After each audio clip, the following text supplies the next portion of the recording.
We see an older warrior tightly gripping his dirtied sword after a tough fight. Then, a soldier from his team looks at the guy with a shocked and sweaty face in disbelief. So, the white-haired guy charges at the enemies, taking them all down without a second thought. Full of determination, the leader shouts for his crew not to stop and to keep pushing forward with all they've got. The war rages on, with many arrows flying and swords clashing everywhere. The place is in total chaos out on the sea, with a bunch of ships on fire on top of the water, and several warriors were lost, now floating in the devastated sea. Meanwhile, a giant fleet of boats approaches, lighting up the dark night of the area. Elsewhere, a very dark and quiet forest is only lit by the light coming from the moon. There, an owl is enjoying the night, eating a piece of meat on a branch, just chilling. But all of a sudden, the animal gets startled, and its eyes go wide at something getting closer.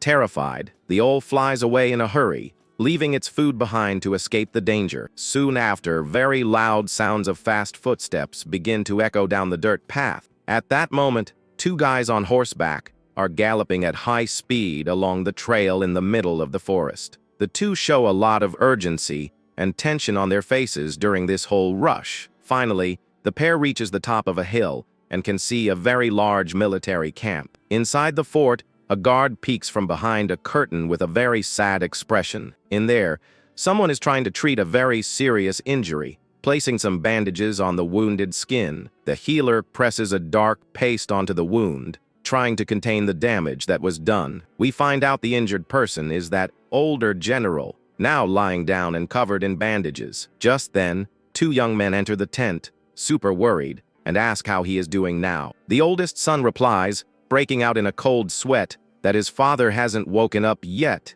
and might not make it. Hearing this, the warrior's nephew gets really upset and frowns with great concern. He complains that the injury should have been treated right away, so it wouldn't have gotten so bad.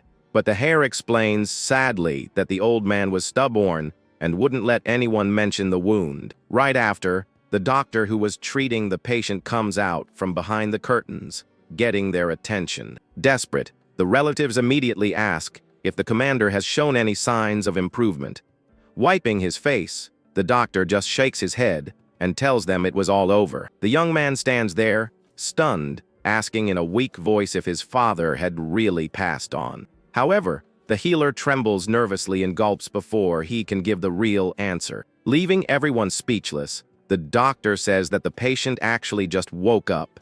The two warriors are astonished and start to cry, not believing this true miracle. At once, they rush into the room and call out to their leader with a lot of emotion in their voices. Inside, the legendary commander is sitting up firmly in bed, even though he's covered in bandages. This was the exact moment the terrible war that lasted for 7 years finally came to an end. Far away, a giant royal palace stands out against a calm, blue sky in the main city. On the throne, the country's king is carefully reading a super important message he received. He asks his advisor if the news of the great victory at sea is really true.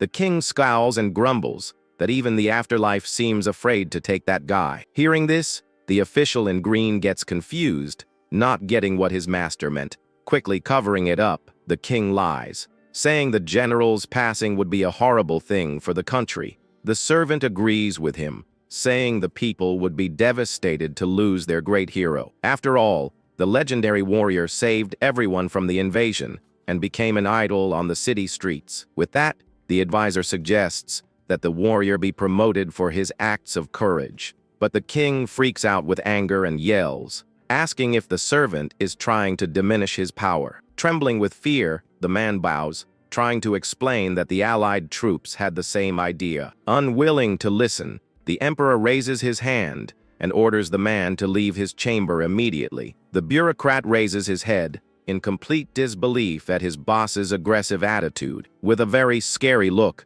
the king reinforces the order for him to disappear once and for all. Defeated, the official just lowers his head and walks backward out of the great hall. The official in green breaks into a cold sweat upon realizing he praised the commander in front of the king who hates him. Leaving the hall, the servant smacks his own mouth, complaining about always talking too much and getting into trouble. Walking through the courtyard, he tries to convince himself he won't be fired because loyal ministers are rare. Far away, several smoke signals begin to rise from the mountaintops like a big warning. At that moment, the same bureaucrat comes running back, totally desperate and holding out his hand to warn the king. But the king is just chilling, eating a snack, and complains about the sudden intrusion into his personal hall. With wide eyes, the servant ignores the scolding and tearfully announces that a rebellion has started. Hearing this terrible news, the emperor freezes in place and stops eating, completely shocked. The kneeling servant reports that the general's army is marching straight for the temporary palace. Trembling with rage, the leader clenches his fists, saying he always knew the guy would try a coup. Desperate, the servant begs the king to flee at once to protect his own life from the threat. At that exact moment, the giant doors of the hall swing open, revealing several armed warriors. The advisor looks back, completely terrified, and stammers the famous military leader's name. Then, the powerful white-haired warrior advances into the room with a very angry look on his face. With slow, heavy steps, the intruder walks through the empty hall, heading straight for the king's throne. The king tries to hide his fear, sweating nervously, and lies that he was just about to summon the hero to give him a reward. Ignoring the excuse, the man in red just stares at the king, making the ruler even more afraid. With a deep, scary look, the older general replies dryly that he is not feeling well. He announces that he came to say something important without ceremony, and the cowardly king accepts it all without complaining. The warrior accuses the emperor of being a failure who abandoned his people during the Great Invasion. With a tense smile, the king tries to justify himself, saying he needs the power to fix his mistakes. Losing his patience, the white-haired guy draws his sword and yells that the liar only wants to save himself. The sharp blade stops right near the king's neck, who starts to tremble, begging for forgiveness on the spot. The hero says that even the heavens have abandoned that pathetic leader, and now the people hate him very much. With that, the warrior swings his sword with all his might and says he'll take the throne for the country himself. A sharp scream of pure panic echoes out of the hall, breaking the palace's silence. Then, we see that the king was just dreaming and wakes up in a panic, clutching his neck. Still breathless, he sits up in bed in the dark room, trying to catch his breath after the scare. A guard asks the reason for the scream, and the confused king speaks softly about the attempt on his life. Soon, the king notices no one is in the room and tells the guard to forget what he just heard. The coward curls up in bed, scared to death, and reveals he's lost count of how many nightmares he's had. Full of rage, he blames the general for his trauma, wishing the guy had fallen in battle. Clutching his chest, the king grumbles that he can't even breathe knowing his rival is still alive. With a crazed look, the leader declares that tormenting the king himself like this is already high treason. So he orders his servants to summon the great hero to the palace, and the scene changes to 1 month later. The white-haired man walks through quiet streets with his escort and is happy to see normal life. One of the officers recalls the dark time of 7 years of fighting until they finally achieved peace. The young man praises the elder for saving the country, but the wise man says the victory belongs to the suffering people. Looking at the crowd, the hero guarantees that as long as these good people exist, the nation will thrive. Soon, the group arrives at the castle steps, and the advisors bow, greeting the newcomer. The servant quickly informs him that the emperor is already waiting and asks the guest to enter the great hall. At that, the leader tells his young guards to wait outside while he takes care of politics. Obeying the order, the warriors watch their master walk silently down the corridor with the men. The nice soldier confesses he's worried about the rumors of the king's jealousy toward his father. The king's giant place looks like a desert, with no one walking through those enormous courtyards. Walking through, the servant and the hero arrive at the open door of the throne room, waiting for permission. The warrior notices, through the crack, that the king's big red chair is completely empty. With that, the royal servant asks the older man to wait alone while he notifies the master. Hurriedly, the man in the suit bows and runs backward down the hall, leaving the military man there. The older man is suspicious of the strange silence and wonders why there are no guards. The older man thinks that he doesn't care about the lack of guards since he just wants to ask to step down from his position. But suddenly a guard yells, calling the old warrior a traitor in front of everyone. Surprised, the hero faces the man, asking with an annoyed tone if he wasn't an investigator from the tribunal. Then, the white-haired man asks the reason for the insult and says he only came on the king's orders. Pointing his finger in his face, the official accuses the military man of planning a rebellion for the throne. With a furious look, the man demands that the surrounding guards arrest the criminal at once. Immediately, several soldiers draw their swords and surround the legendary commander from all sides. Even threatened by the blades, the wise man doesn't back down and demands to see the emperor to resolve everything. However, the man in the suit says that will happen anyway and tells him to surrender right away. Without a fight, the elder is tied up by the guards and taken out of the empty hall. Sometime later, night falls on the city, lighting up the dark sky with a big full moon. When the sun rises again, its rays illuminate the rooftops of a large, well-guarded prison. In front of the heavy doors, we see two armed guards watching over the dirt courtyard. One of the guards comments curiously that the new prisoner who arrived at night is no ordinary guy. Scared, his colleague warns that the tribunal has forbidden contact, and they could be done for if they mess around. Gulping, the first guard breaks into a cold sweat, trying to imagine who the guy thrown in the cell could be.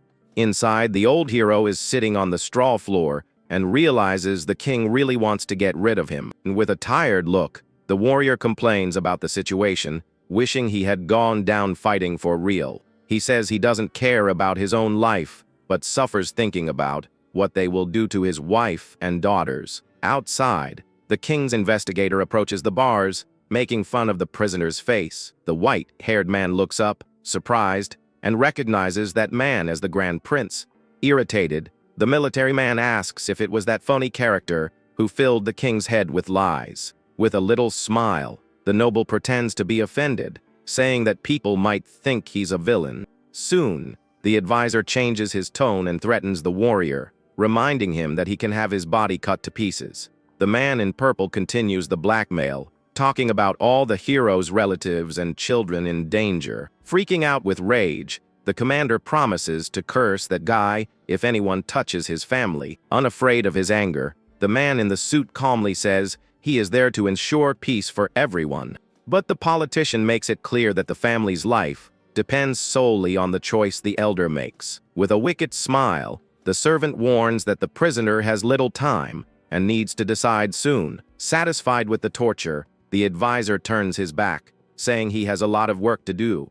The white-haired man gets his attention and asks if admitting to treason will save his family. Looking over his shoulder, the evil man guarantees their safety if the military man accepts the blame. Defeated, the legendary commander closes his eyes, accepting the cruel fate to protect those he loves. The warrior says he accepts the deal, while the bureaucrat smiles victoriously at his manipulation. With a chilling smile, the servant praises the decision, guaranteeing the prisoner a quick end. The wise man sighs in relief, thinking that protecting his own brings him no regrets. Outside, the evil advisor calmly leaves the prison while the guards stand still. Walking in the courtyard, he meets a chubby official who immediately asks about the conversation with the hero. The man in the suit reveals the forced confession, leaving his colleague relieved they didn't have to use force. Seizing the moment, the servant in purple orders the soldiers to fetch the traitor's family. With a sadistic face, the man orders the children to be exiled and the woman enslaved, following the king. Sweating nervously, the chubby official bows, accepting the terrible order without a second thought. At once, the group of subordinates runs across the dirt courtyard to carry out the mission. Alone, the man in purple laughs at the general, finding the plea for mercy he made amusing. With a dark smile, the villain declares that the hero will vanish from history and become nothing but trash. The day of the execution arrives, and we see the old warrior kneeling in the center of a military courtyard. The great savior of the nation has his hands locked in a wooden stock, staring at a dark bowl. Above him, the cowardly king watches the scene, sitting on his throne with a completely empty look on his face. The evil servant stands next to the prisoner and begins to read the false crimes aloud. Reading the paper, he announces that the king has shown mercy, and so the hero will have to drink the poison. The evil servant asks with a smile if the condemned man has anything to say before passing on. The old wise man keeps his eyes closed and accepts his cruel fate in complete silence. With that, the man in the suit states that he must drink the liquid, since he doesn't want to say anything. Then, the advisor makes fun of him, saying he's already arranged everything and his family won't suffer. The white-haired man looks up with a dark expression and thanks him for his words. Then the hero raises the bowl, preparing to swallow the deadly drink and end it all. The man in purple smiles sadistically, enjoying the sight of the great warrior completely humiliated. The cowardly king continues to watch the scene from above, without showing a single drop of remorse. But suddenly, a guard comes running and tells the commander not to drink that under any circumstances. Surprised, the older man recognizes the face of the servant who always took care of things at his house. Crying, the servant reveals that the children were exiled and the women were made slaves of the government. Hearing the cruel truth, the old warrior freezes in shock, gripping the bowl very tightly. Desperate, the phony politician points his finger and orders the soldiers to stop that guy at once. Quickly, the guards pin the poor man to the dirt ground as he defends his master. The general kneels with great anger and shouts the evil advisor's name, demanding an explanation.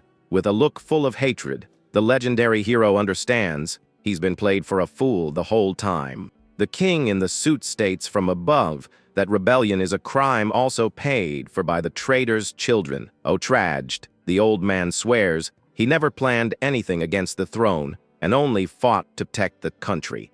The useless emperor just asks why he confessed his guilt a little while earlier. Angrily, the white-haired man says he only took the blame to save the ones he loved and wants a trial. The king loses his patience, stating that everything is already decided and tells him to drink his demise. Without backing down, the wise man says he won't accept this and throws the bowl of poison on the ground. The rebellious act leaves the king completely shocked, with his eyes wide with surprise. At that, the advisor draws his blade, calling the old man a wretch for disobeying the order. But using the wooden stock on his hands, the hero easily hits the servant in the stomach. The villain falls to the ground complaining of pain as his sharp weapon slides across the dirt.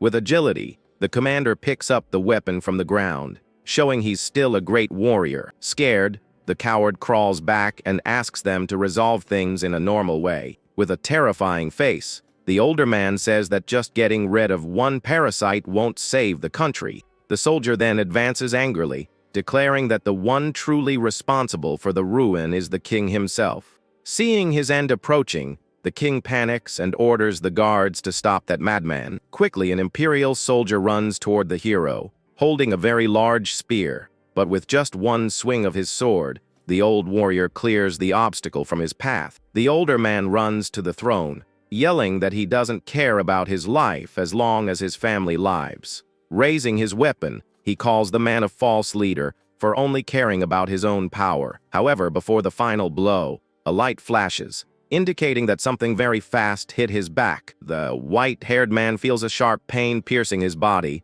greatly slowing him down. Gritting his teeth, the hero tries to ignore the cowardly attack and focuses on finishing his goal. But an entire squad of archers already has their weapons aimed at the old soldier. With no chance to defend himself, dozens of arrows strike the wise man, ending all hope. The legendary warrior lets out a cry of pain, feeling his strength fading away for good. Pain takes over his body as he falls, defeated, in the palace courtyard in a tragic way. Suddenly, a boy wakes up startled in a bed and wonders if that was all just a dream. Outside, a voice announces that it snowed a lot and asks the young master to come out of the room for a bit. With that, the wooden door opens slowly, revealing the outside to the confused boy. The young man calmly observes the yard where a servant is sweeping the dirt and says he slept well. The long-haired young man stares at the employee, still a bit lost from his recent delusions. He looks up and watches the beautiful blossoms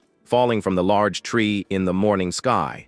At this moment, The calm place is revealed to be the great province of Chungcheong in the month of May. The boy sits on the porch, thinking to himself that he keeps having that same terrible dream. The young man thinks worriedly that everything he sees in these dreams always ends up becoming reality. Sitting on the porch, he wonders how he's going to explain this, and even doubts if he's really alive. With his head aching, the boy doesn't understand why these visions always cause so much trouble. Then he remembers the bizarre nightmare from the previous night, afraid that it might also happen. Panicking, the long-haired boy almost goes crazy, not knowing whether to trust the visions or not. Suddenly, the servant approaches with a broom and says that he should indeed believe in them. The servant tries to cheer up his master, saying that a man without great ambitions is like a dead man. While the old man celebrates excitedly, the boy just sighs, wishing the dream was that good. With a focused look, the young man decides to see everything with his own eyes to try to prevent the tragedy. Later, night falls over the village, and we see the roof of a very quiet house. The moonlight illuminates the large, empty yard, showing that everyone must already be asleep. Inside one of the rooms, we can see a person resting soundly in their comfortable bed. This bald man is sleeping heavily, with no idea what's about to happen outside. In the yard, two armed guys are talking in the shadows, confirming that this is the right target. One of them, dressed as a monk, moves forward with a staff, asking what's taking so long. The other intruder says he might give in on some things, but he never backs down when a woman is involved. Hiding in the dark, the protagonist observes the bandits and confirms his nightmare was real. Afraid of a noise, the woman, Snatcher, asks who is approaching in the dark. The boy steps out of the shadows wearing a blue cloak, staring at the criminals with a very cold look. With a little smile, the long-haired boy realizes his ambush plan worked perfectly. Thinking the boy is also a bandit, the intruder tells him to scram because they got there first. Keeping his cool, the young man warns the two intruders that they should get out of there before things get worse. Annoyed by the kid's audacity, the thief grabs his staff and threatens to teach him a lesson. Without wasting time, the big guy leaps with the wooden weapon to smash the protagonist's head. But being much more agile, the young man ducks and lands a strong kick, deflecting the guy's attack. The blow is so strong that the bandit loses his balance and ends up falling on his back on the dirt ground. Very annoyed by the humiliation, the criminal gets up and says now he's going to play for real. He then holds the staff with both hands and spins the weapon, revealing a hidden trick. Pulling the wood, the man draws a sharp blade and shows that his weapon was a sword. The protagonist's eyes widen in surprise upon seeing that the enemy has some very dangerous tricks. Analyzing his rival's stance, the young man realizes he's using a Japanese sword technique. He concludes that the invaders disguise themselves as civilians to spy on the villages before the attacks. Shouting the name of his attack, the fake thief charges with the gleaming blade ready to strike. With a swift move, the bandit attempts a slash, but the long-haired boy ducks at the last second. Sweating nervously, the enemy is shocked to see that a mere kid managed to dodge the blow. Seizing the opening, the protagonist quickly pulls out a dagger that was hidden in his clothes. With a firm pull, he reveals the short blade, showing he didn't come to the fight empty-handed either. The big guy's eyes widen in panic when he sees the deadly glint of the weapon in the boy's hand. Desperate, the invader raises his sword, claiming that his weapon was still much faster. But in that same instant, a bright flash crosses the screen, showing the precision of the young man's attack. The impact sends sparks flying as the boy's small knife perfectly blocks the sword.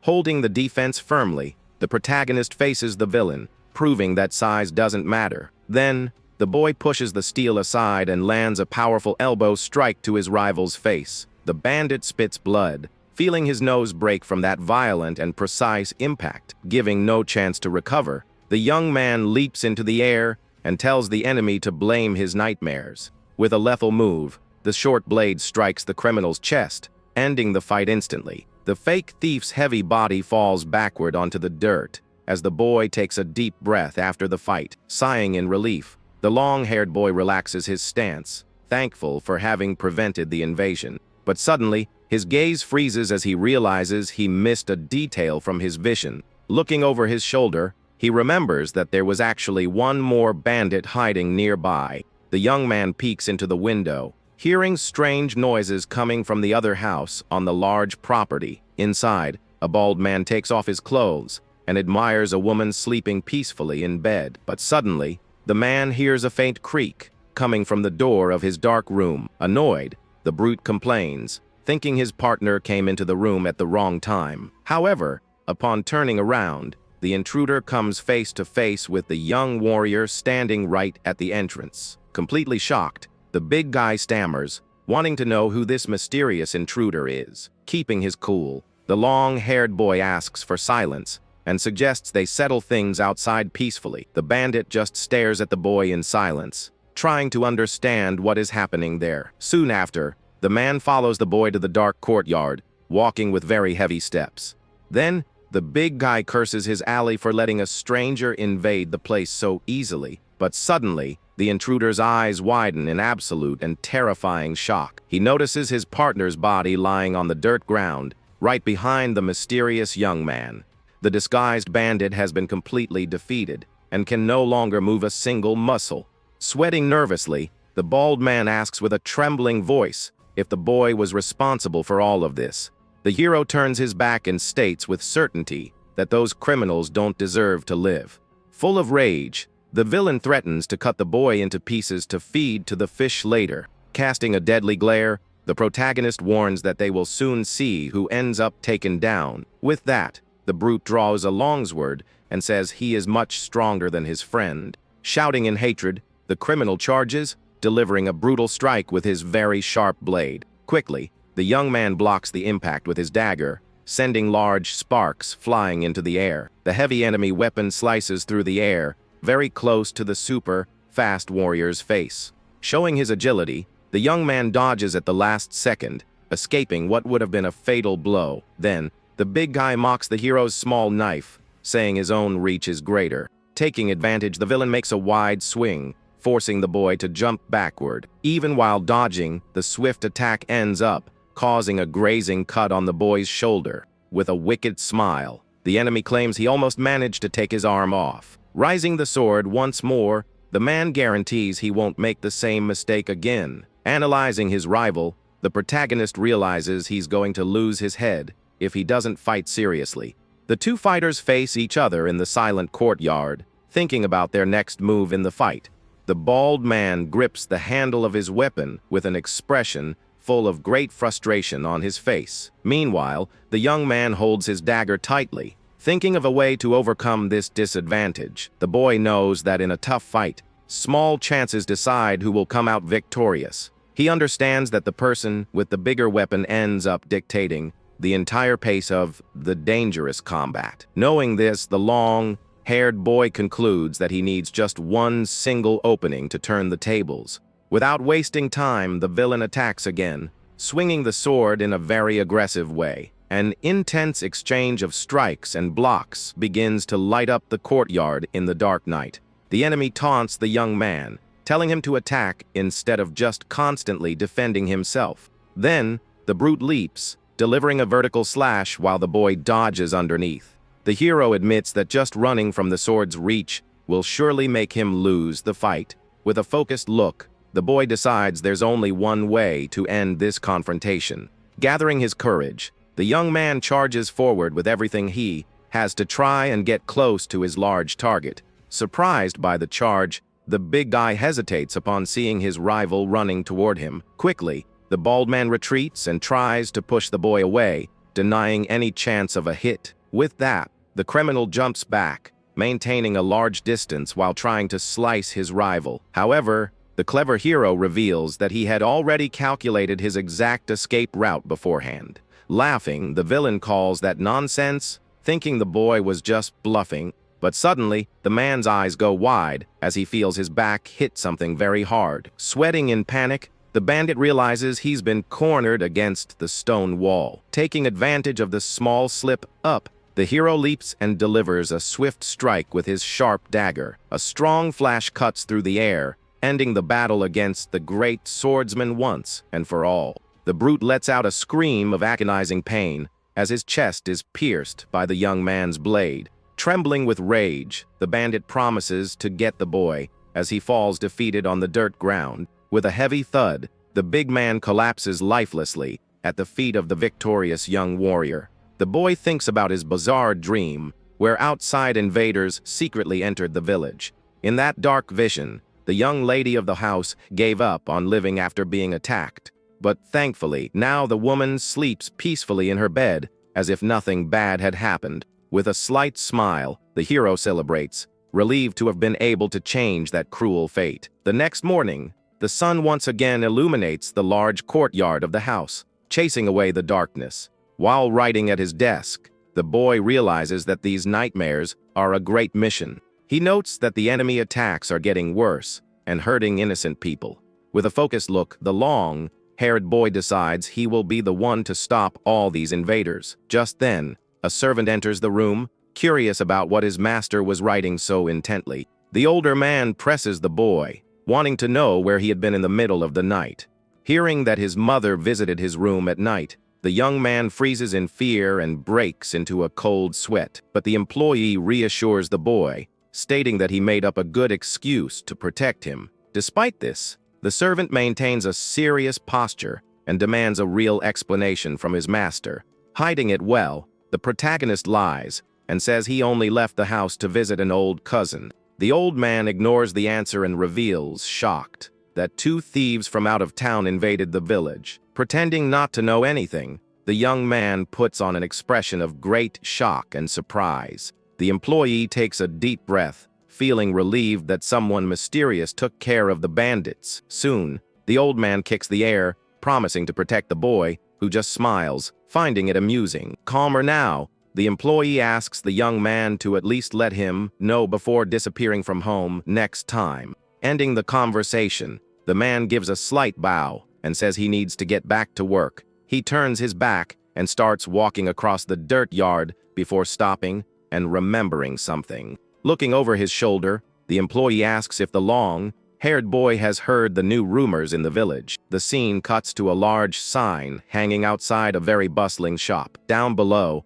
an angry customer is arguing fiercely with the owner of the place over a small debt. The man guarantees he'll be back in a few days with a lot of money to pay everything he owes for good. But the woman doesn't fall for it and pulls on his clothes, demanding to be paid for what was drunk. Losing his patience, the deadbeat shoves the old lady hard and tells her to shut up. The bandits' friends just watch the scene and spit on the ground, complaining about their bad luck. However, at the exact moment the aggressor tries to leave, someone sticks a foot out in front of him. Unable to stop, the deadbeat trips hard and plants his face right in the dirty ground. Trembling with rage, the aggressor gets up with a bloody nose and wants to know who the wise guy was. The one responsible for the trip is a confident boy who starts making fun of his lack of money. Recognizing the boy, the deadbeat grits his teeth and sweats with a look of pure hatred. Just then, the troublemaker's giant partner calmly approaches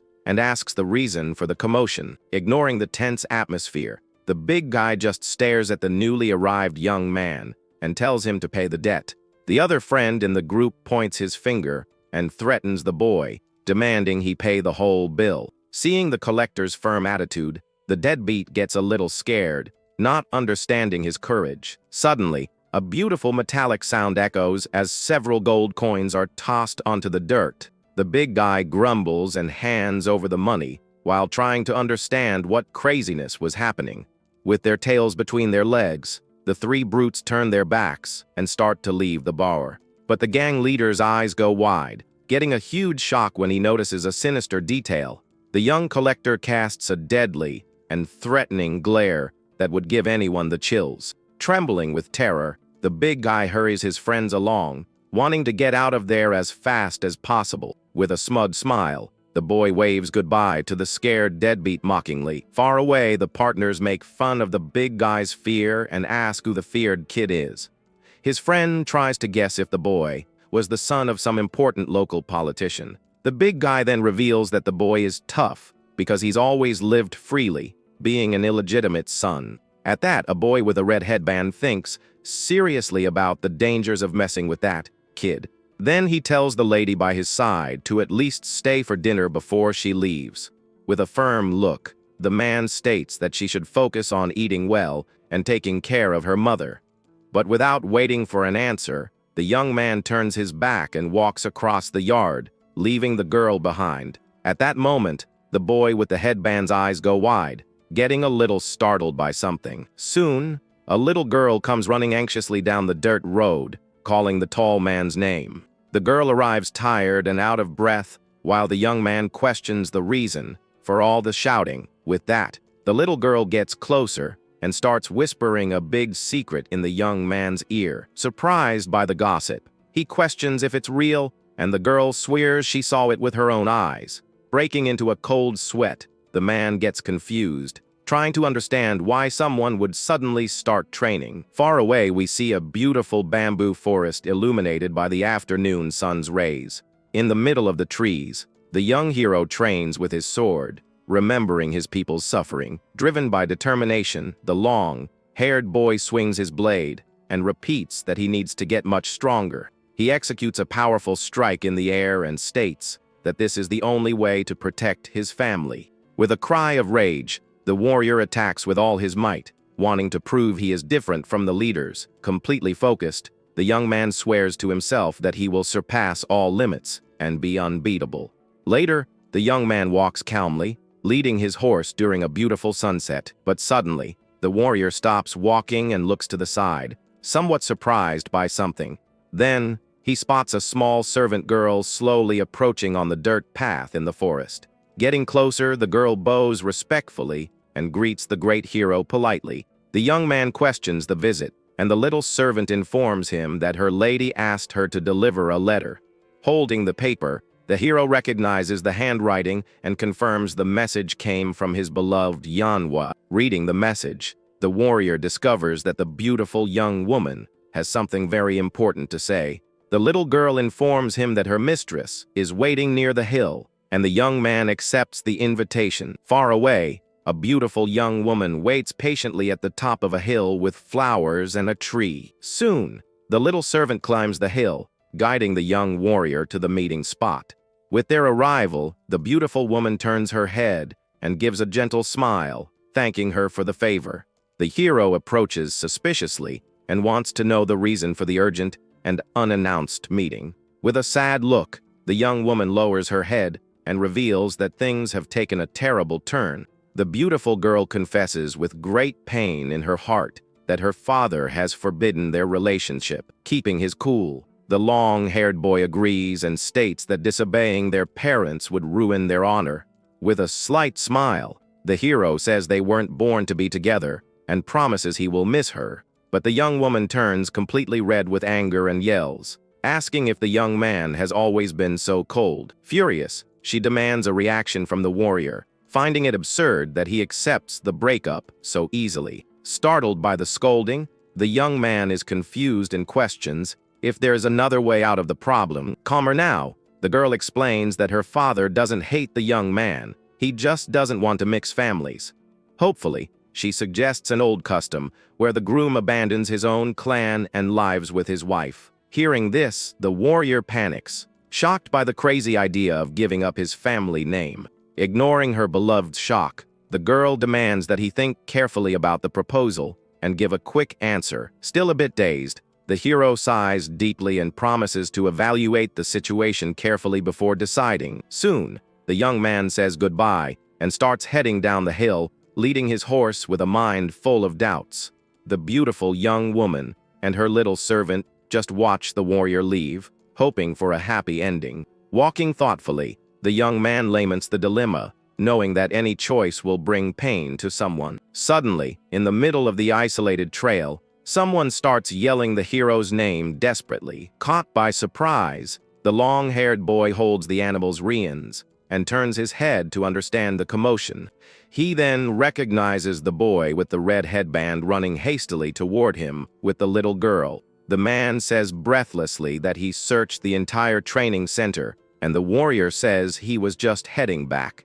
Confused by the answer, the friend questions his path, since the warrior's house is in the other direction. Covering up the situation, the hero lies that he ran into someone and his friend believes the excuse. Changing the subject, the boy with the headband asks seriously if the warrior saw the new poster there. The hero remembers the poster and gets a very serious and thoughtful expression on his face. The scene cuts to the front of a building, where several people are gathered around a notice. On a poster on the wall, there is an official announcement about a military exam that will take place. In the crowd, someone says they can't read and asks what is written on that paper. The text reveals the date and location for the first part of the region's major military exam. With this, the friend with the headband states, "That's why the young man started training so hard."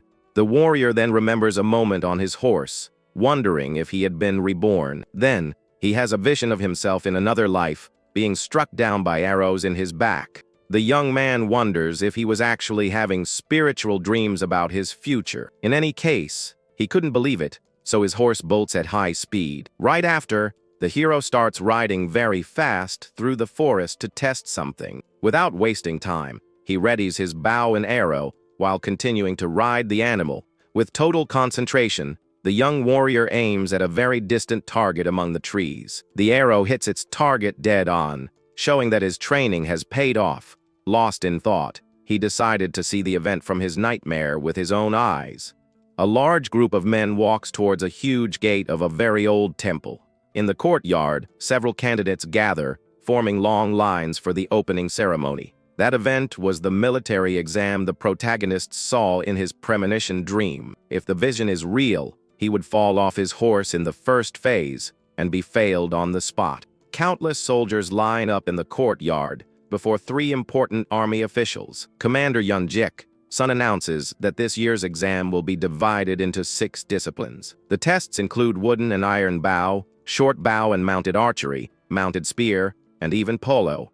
Anyone who doesn't reach the required score in any of them will be eliminated immediately. To be brief, the commander officially declares the start of the great military exam. A soldier strikes a wooden gong very hard, announcing the beginning of the first test. The first test is archery, and several candidates position themselves on the firing line. One of the proctors shouts and tells the first group of archers to get ready to start shooting. With bows in hand, the candidates get ready and aim at the distant targets on the field. At the official's signal, the first arrow is fired and cuts through the air at high speed. The wooden projectile hits the center of the boar target dead on with a dull thud. A man raises a red flag and announces that the archer scored 7 points in the test. Soon after, the next group gets ready and shoots their arrows toward the targets. But one of the young men has poor form, and the bowstring ends up snapping hard against his arm. Because of this, his arrow loses all its force and ends up falling to the ground, far from its target. Embarrassed, the boy hears the proctor announce that he failed and was eliminated from the test. Sitting on the grass, the other candidates laugh at the boy who ended up failing. The proctor calls the next participant to the firing line to continue the evaluation. The hero watches intently as a new archer approaches his shooting position. Walking with confidence, the man in the brown headband prepares to take his shot. He gives an arrogant smile, showing that he is very confident in his great skill in the test. His group prepares to shoot with him in the first part of the archery test. The man shoots his arrow with perfect form and a look of great determination. The wooden arrow flies through the air with impressive force in front of everyone there. The shot is so powerful that the projectile flies over all the targets on the field. The proctor raises the red flag and shouts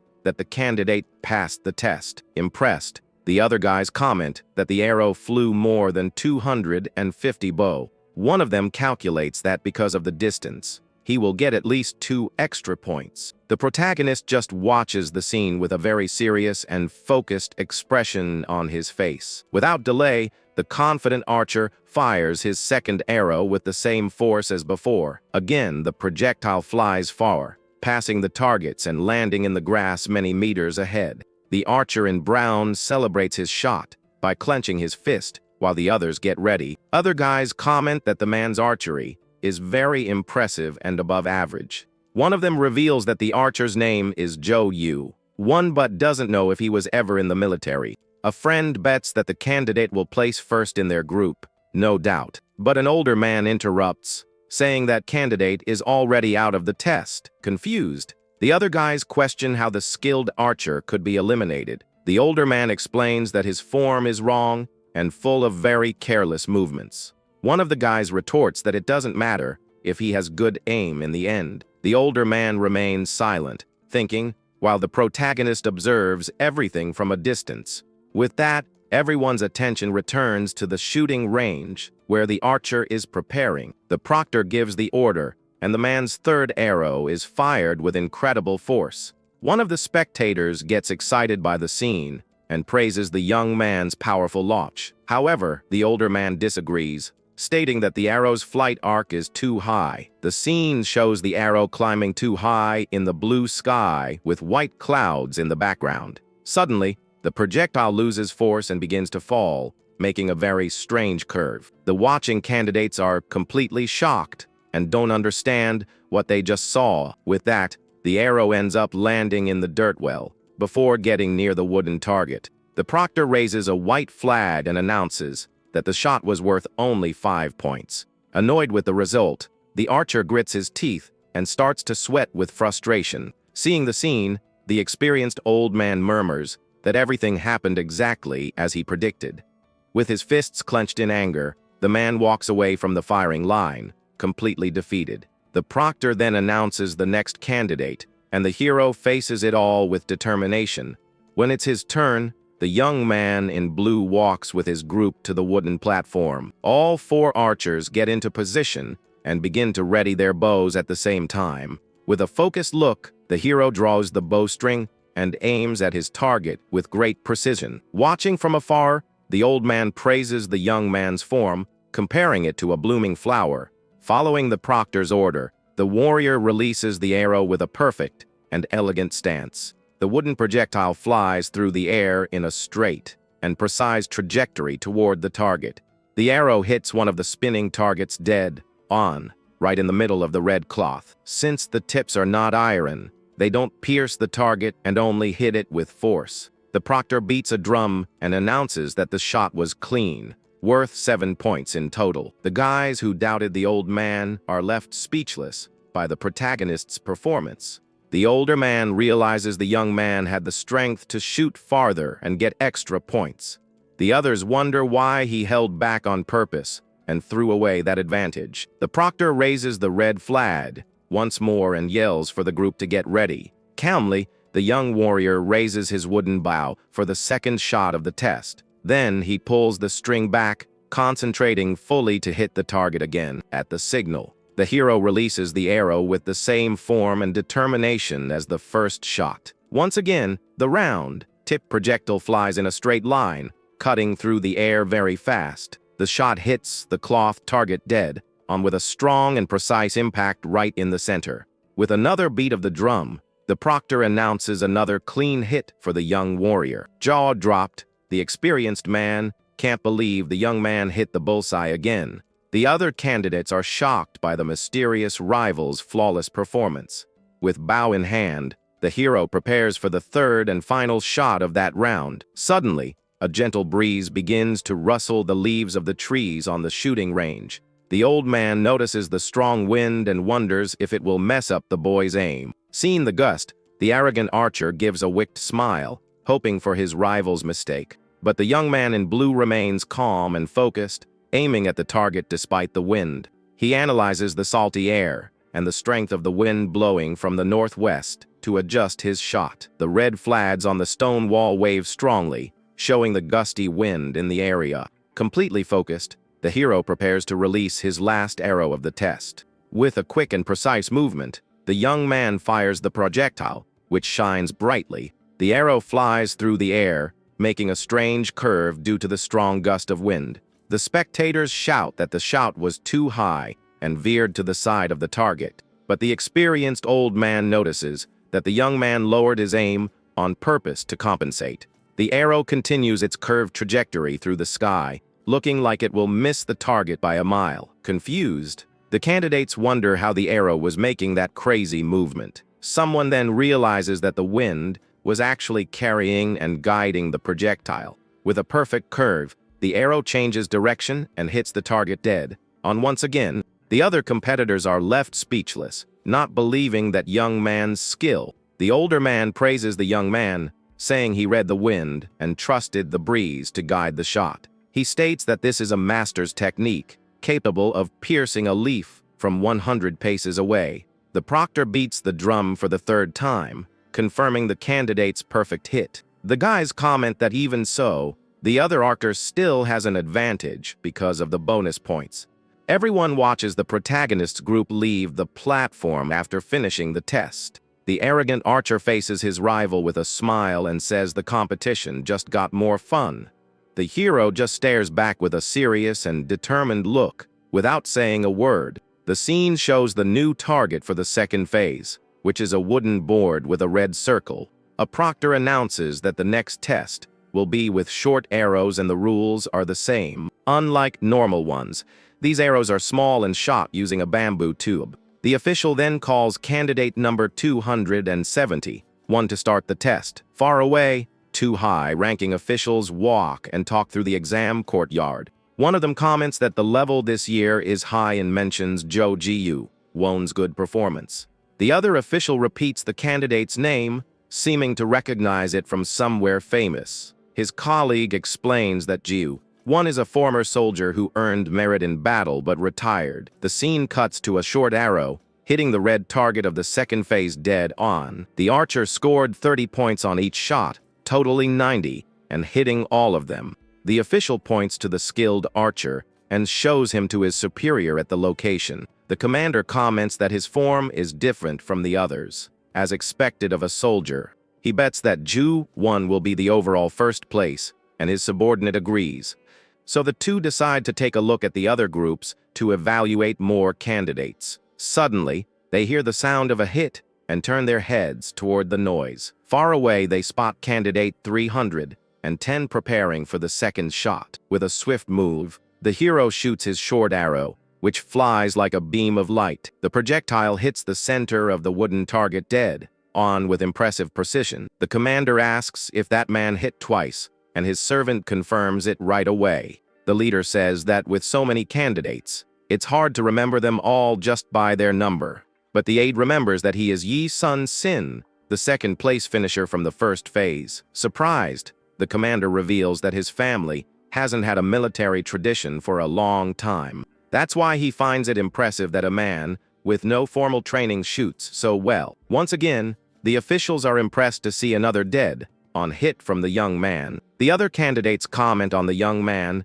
hitting all 3 shots without a single miss. Curious, the commander says he really wants to see how the rivalry between the two will end. One of the colleagues congratulates the hero on passing, and he replies that it was just luck. From a distance, Ji-won stares at his rival and realizes he is determined to go all the way. The third round of the military exam begins, featuring archery with iron-tipped arrows. A candidate complains about the arrow's weight before shooting with difficulty at the distant target. After a few shots, the proctor announces that Ji-won passed with 24 points. Right after, the protagonist is also approved with the same score as his great rival. With that, the fourth phase begins, which is mounted archery, and the first horse takes off. An archer rides at high speed while preparing to shoot at his target. With great difficulty, the man draws the bowstring, trying to aim while the horse is running. But when he shoots, he completely loses his balance and starts to fall from the moving animal. With a dull thud, the candidate hits the dirt ground hard and ends up being eliminated. The proctor announces the disqualification, and the young man laments the difficulty of shooting while mounted. The experienced old man explains that you need to lean your body forward to avoid falling. Next, Ji-won rides with perfect form, showcasing his great skill. His arrow hits the target dead on, making the experienced man praise his technique. With a strong impact, the projectile pierces the wood in the center of the red circle. The other candidates recognize the former soldier's talent and wonder about the hero. Soon after, Yi-sun Sin rides with the same mastery and confidence as his adversary. He draws the bowstring and aims at the target with an elegant and very precise stance. With a quick movement, the young man releases the arrow, which flies toward its objective. The shot hits the side of the target, but still counts as a valid hit for the test. The guys comment that the competition is tight, with the top 2 finishers tied. Without delay, the 5th phase begins and Jiu-1 is called for the mounted spear test. At the proctor's signal, the horseman charges at high speed toward the straw targets. In this test, candidates need to hit 6 training dummies to earn points. The hit only counts if the spear tip pierces the dummy without using slashing strikes. If the participant doesn't hit at least one of the 6 targets, they are eliminated on the spot. Jiu-1 hits the first dummy with a precise and strong blow, showing his experience. Next, he pierces the second target with the same ease and continues the course. The proctor announces that he hit 4 targets and passed with a total of 20 points. The other candidates are impressed, as 4 hits was the highest score. Right after, the proctor calls Yaesun Sin for his attempt in the spear test. Jiu-1 stares at his rival as he gets ready at the starting line with his horse. The former soldier warns that this test is difficult and that one fall will eliminate him from the competition. With the spear in hand, the hero positions himself at the starting line and waits for the proctor's signal. The man yells to begin, and the protagonist takes off with his horse at high speed. Counting the targets, the young warrior rides with determination and full focus on his mission. With a swift move, he hits the first straw dummy without any difficulty. Next, he pierces the second target with the same precision as his experienced rival. Jiu-1 watches the scene with a confident smile, thinking he would only hit 2, but to everyone's surprise, the hero hits the third target with a powerful blow. Shocked, the former soldier can't believe he heard the sound of his rival's third hit. Without stopping, the protagonist hits the 4th straw dummy, tying the other's score. The spectators comment that with one more hit, the young man would take the lead in the exam. One of them says he can't see the rider clearly because of the horse's speed, but another points out that the candidate is holding onto the side of the animal to avoid falling. The scene shows the hero hanging sideways on the horse while continuing the difficult course. He remembers the dream where he fell and decides to get closer to the target to avoid losing his balance. Shouting with determination, the hero finds an answer and attacks with his spear outstretched. With a dead-on strike, he pierces the 5th straw dummy, surpassing his great rival. The spectators celebrate the move and realize the young man is about to take first place. At the end of the test, an official congratulates the candidates for coming so far, but he warns that only 25 of them can advance to the final phase of the exam. The commander explains that the last test of the first stage is usually a polo match.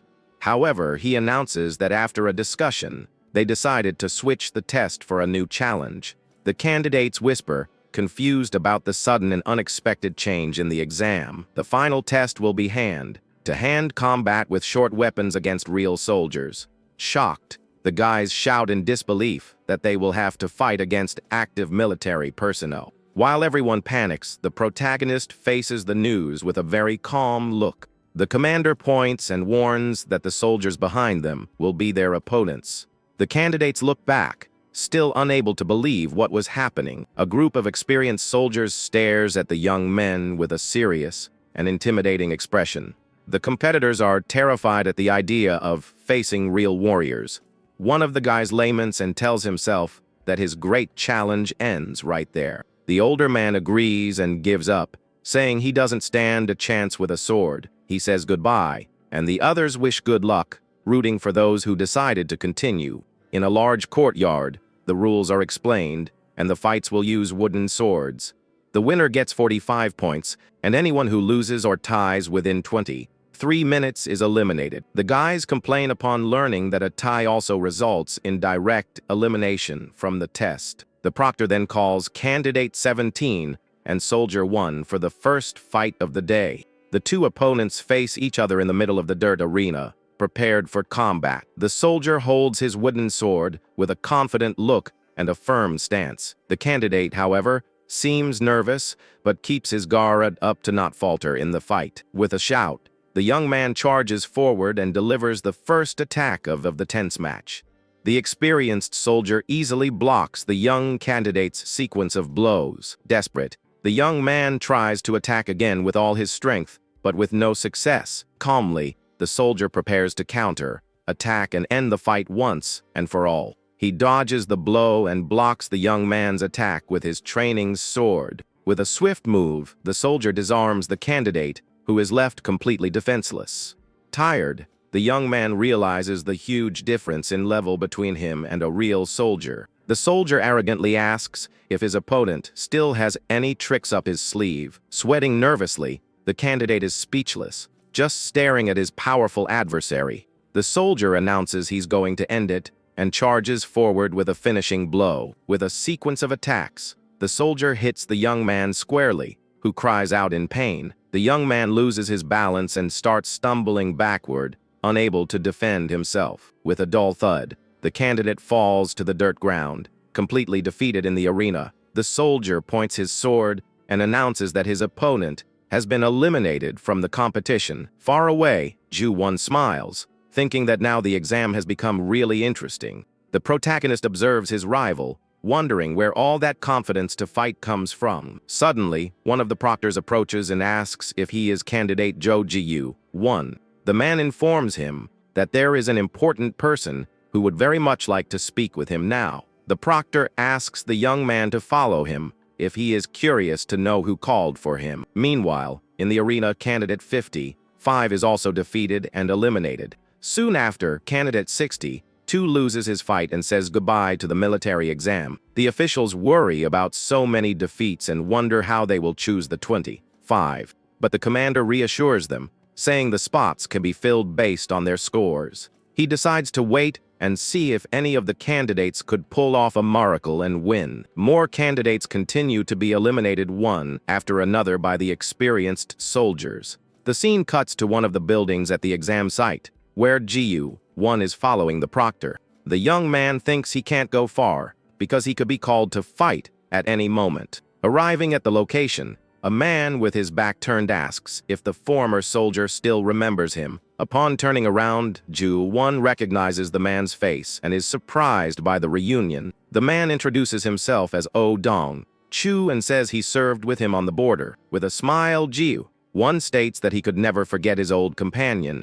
The old colleague confesses that everyone regretted letting him go. He explains that everyone in the squad owed the young man a great debt of gratitude. But Ji-won asks him to forget it, saying he has already left all that behind for good. The former soldier reveals that he doesn't regret what he did, even though it cost him his position. The friend then changes the subject and wishes the young man good luck for the rest of the exam. Ji-won thanks him for the support and prepares to return to the combat arena.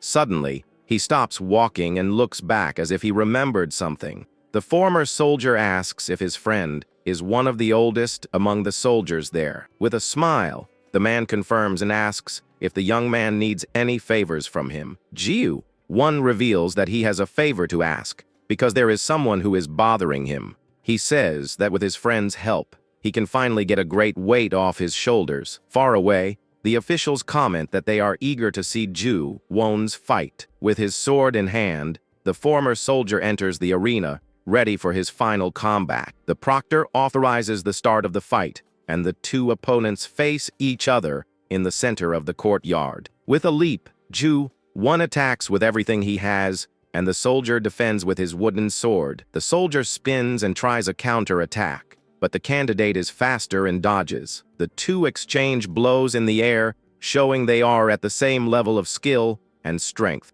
The former soldier blocks a powerful attack and prepares to retaliate with another blow. The soldier is surprised by the young man's movements and asks where he learned to fight. With a smile, Ju-won reveals that he was also an active soldier, just like him in the past. He warns his opponent to fight with everything he's got, so he won't be the first to lose today. The spectators comment, shocked that the candidate is managing to fight on equal terms.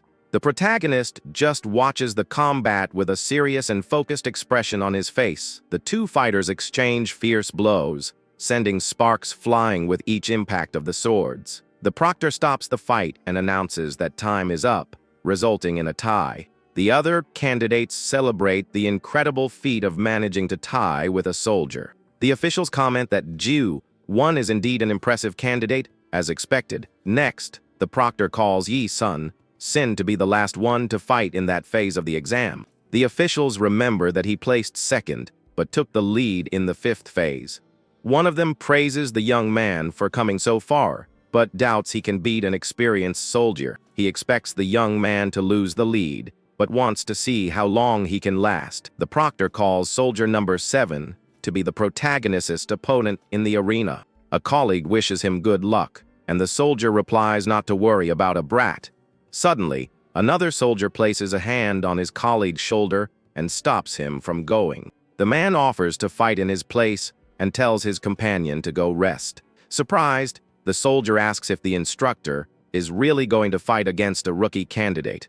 The proctor finds the request strange, but the man assures him he has a good reason for it. He lies, saying the boy got arrogant for being in first place and challenged them. The man says the unit's honor would be at stake if they lost or tied. The instructor agrees that they need to teach the young man a lesson about arrogance from the start. With hatred in his eyes, the man decides he will fight personally to teach the rookie.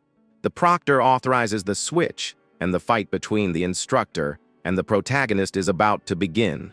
Before fighting, the soldier warns that he won't go easy and that he's not responsible for what happens. The instructor says he will show just how dangerous arrogance can be in practice. Confused, the protagonist wonders what the man is talking about and who was the arrogant one.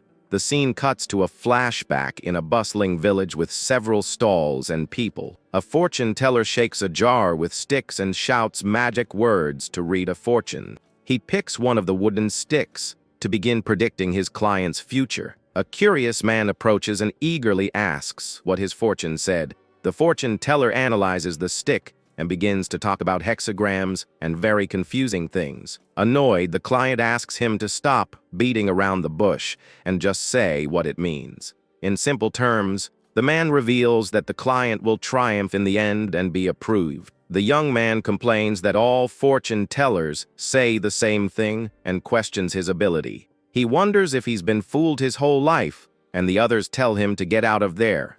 Tired of the noise, the fortune teller ends his work for the day and decides to leave. People complain about his attitude, and he replies that it's strange for the same fortune to appear. Away from the commotion, the man walks with a serious and thoughtful expression on his face. He breathes a sigh of relief, thinking that for a moment, he thought he would be found out by everyone. Counting the coins, he says he did it to pass the time and ended up making a good profit. The fake fortune teller hopes that his brother's son, Sin, is doing well in the exam. Back in the arena, the instructor charges forward with a powerful attack toward the protagonist. The young warrior prepares himself and manages to block the blow with his wooden sword. The two exchange fierce blows, and the young man feels the experienced soldier's strength. Even though it's a training sword, the hero feels as if he's being hit by iron. The instructor warns that he won't give his opponent any chance to counterattack. With a sequence of blows, the soldier forces the young man to retreat and defend nonstop. The protagonist uses his sword to block a blow that would have passed close to his face. The soldier comments that the young man is lasting longer than he initially imagined. Even at a disadvantage, the young man continues to defend against his adversary's attacks. With firm arms, he withstands the pressure and remains on his feet in front of the soldier. The instructor warns once again that he won't give the boy any opening for an attack. The officials wonder if that is really the exam leader, as he is being dominated. The other candidates think that sword fighting is too much for someone so young. With a confident smile, the former soldier watches the fight, satisfied with the result. Panting, the protagonist faces his opponent, who seems to be having fun with the fight. The soldier taunts the young man, asking if he's already tired just from defending. The hero realizes the soldier's attitude has been strange since the beginning of the fight. He understands that if he can't handle this, he has no right to dream of being an officer. With a determined look, the young man decides he needs to take control of the fight's pace.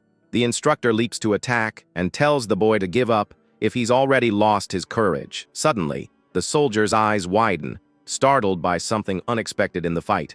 The protagonist stares at his opponent with a cold and determined look, ready to turn the tables. The older soldier attacks with his sword, bringing it down with a super strong overhead swing. But the kid dodges real quick, and the two start trading a bunch of intense blows in the arena. Just then, the other competitors are shocked when they notice the kid's aura has changed, and with their swords locked, the two warriors stare each other down in the middle of the fight. The soldier gets ticked off and wonders where the kid got all this strength out of nowhere. Then our hero puts on a serious face and says he might not win, but he won't lose either. At that moment, the protagonist plants his feet firmly on the dirt ground to get ready for an attack. In a really swift move, the soldier does a lead sweep and manages to knock the young man down.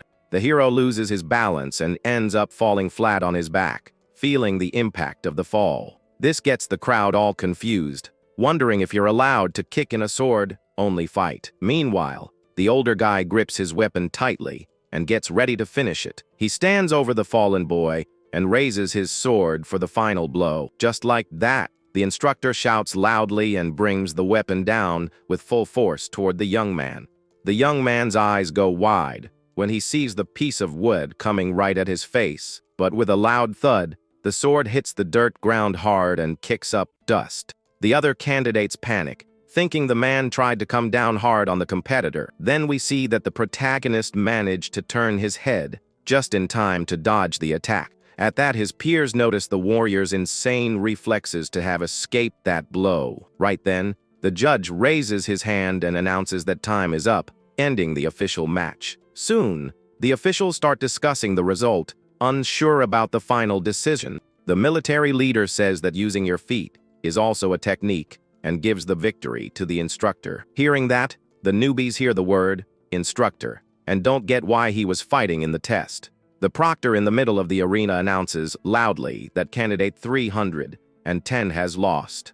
The young warrior hangs his head with a very sad look, seemingly accepting defeat. However, the older guy interrupts the decision, confessing with embarrassment that he was the one who lost. The spectators are totally confused, not understanding why the soldier said he lost. The soldier then explains that the young man dodged his final attack the exact moment he fell. He recalls that right after dodging, the young warrior pointed the tip of his sword at him.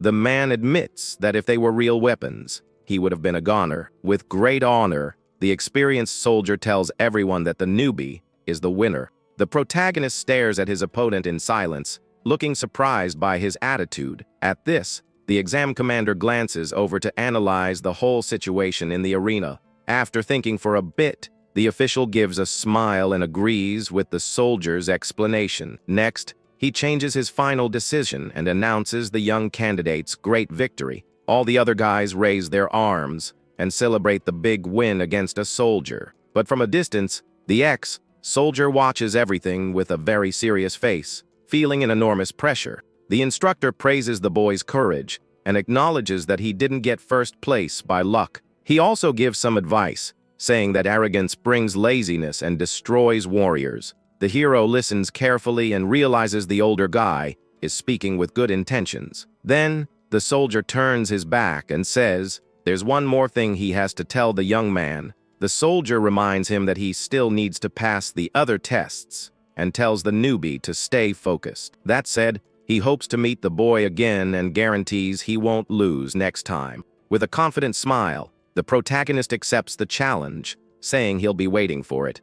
At that moment, the announcer calls the end of the first part of the exam and tells everyone to bow. Far from there, two kids are walking on cloud 9, saying their brother got first place. The disguised fortune teller smiles with joy, imagining the party his family would throw for this. But suddenly, a desperate man runs toward them, calling for the master fortune teller. The guy grabs the protagonist's brother's hands, thanking him profusely for the correct prediction on the exam. The fake master says goodbye to the client all nervously, while trying to get out of there quickly. Confused, the friend asks about the situation, and the young man tells him not to worry about the details.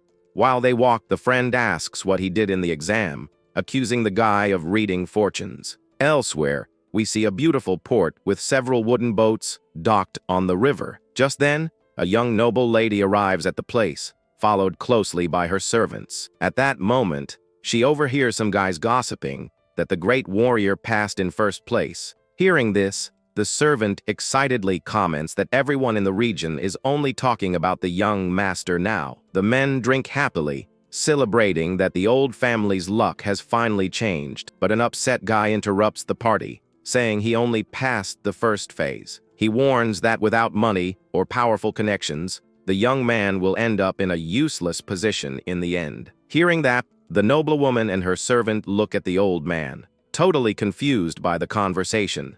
The jealous guy takes a sip of his drink, asks if the young hero has that kind of support. Soon, one of the guys defends the boy, remembering that one of his uncles held a high position. However, the man warns that to get a good post nowadays, you need real connections. The villagers get scared when they realize he's talking about the highest authorities in the country. The upset man continues, explaining about the terrible punishments for treason that happened before. He reveals that dozens of scholars were dealt with, and the entire region was demoted. Angrily, the guy claims that the total control of that ruling clan is a curse on the people.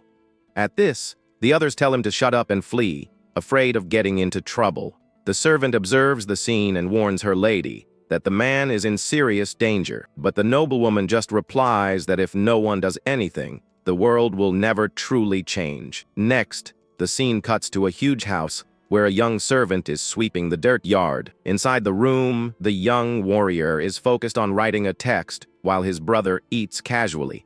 The young man confesses he feels bad eating alone and asks what the older one is writing. At that, the fake fortune teller turns around with the paper in his hand and says he needs to ask a serious favor. With a smooth motion, he hands the mysterious letter directly to the protagonist. The older brother tells the warrior to deliver that message to a prince's house in the capital. He also warns that the delivery must be personal and the sender's identity kept hidden. The hero stares at the envelope, confused, and notices this has nothing to do with his exam. But his brother refuses to explain the details now, because he himself isn't sure of everything. The fake master just says something mysterious about trying royal snacks at 16. Hearing this, the protagonist gets even more lost, not understanding a single thing about the conversation. Then, the fortune teller brother reveals that his brother has one more secret mission in the capital. With a very serious look, he asks the young warrior to look for news about a certain person. The story then takes us to another giant property with enormous stone and wood walls. Inside, we see the young noblewoman kneeling politely, greeting her elderly father. The man asks about her grandfather's health, and the girl replies that he seems to be getting better. She says her mother will be home soon and tells the old man to stop worrying so much. At this, the gentleman hides his concern and tells his daughter to go rest right after her trip. But before leaving, the young woman asks if it's true that a counselor was a colleague of his. The father confirms the old story and asks why the girl is curious about the guy. She states that they must be close, and the old man agrees, but still finds the question strange. With a smile, the girl approaches from behind and starts massaging her father's shoulders.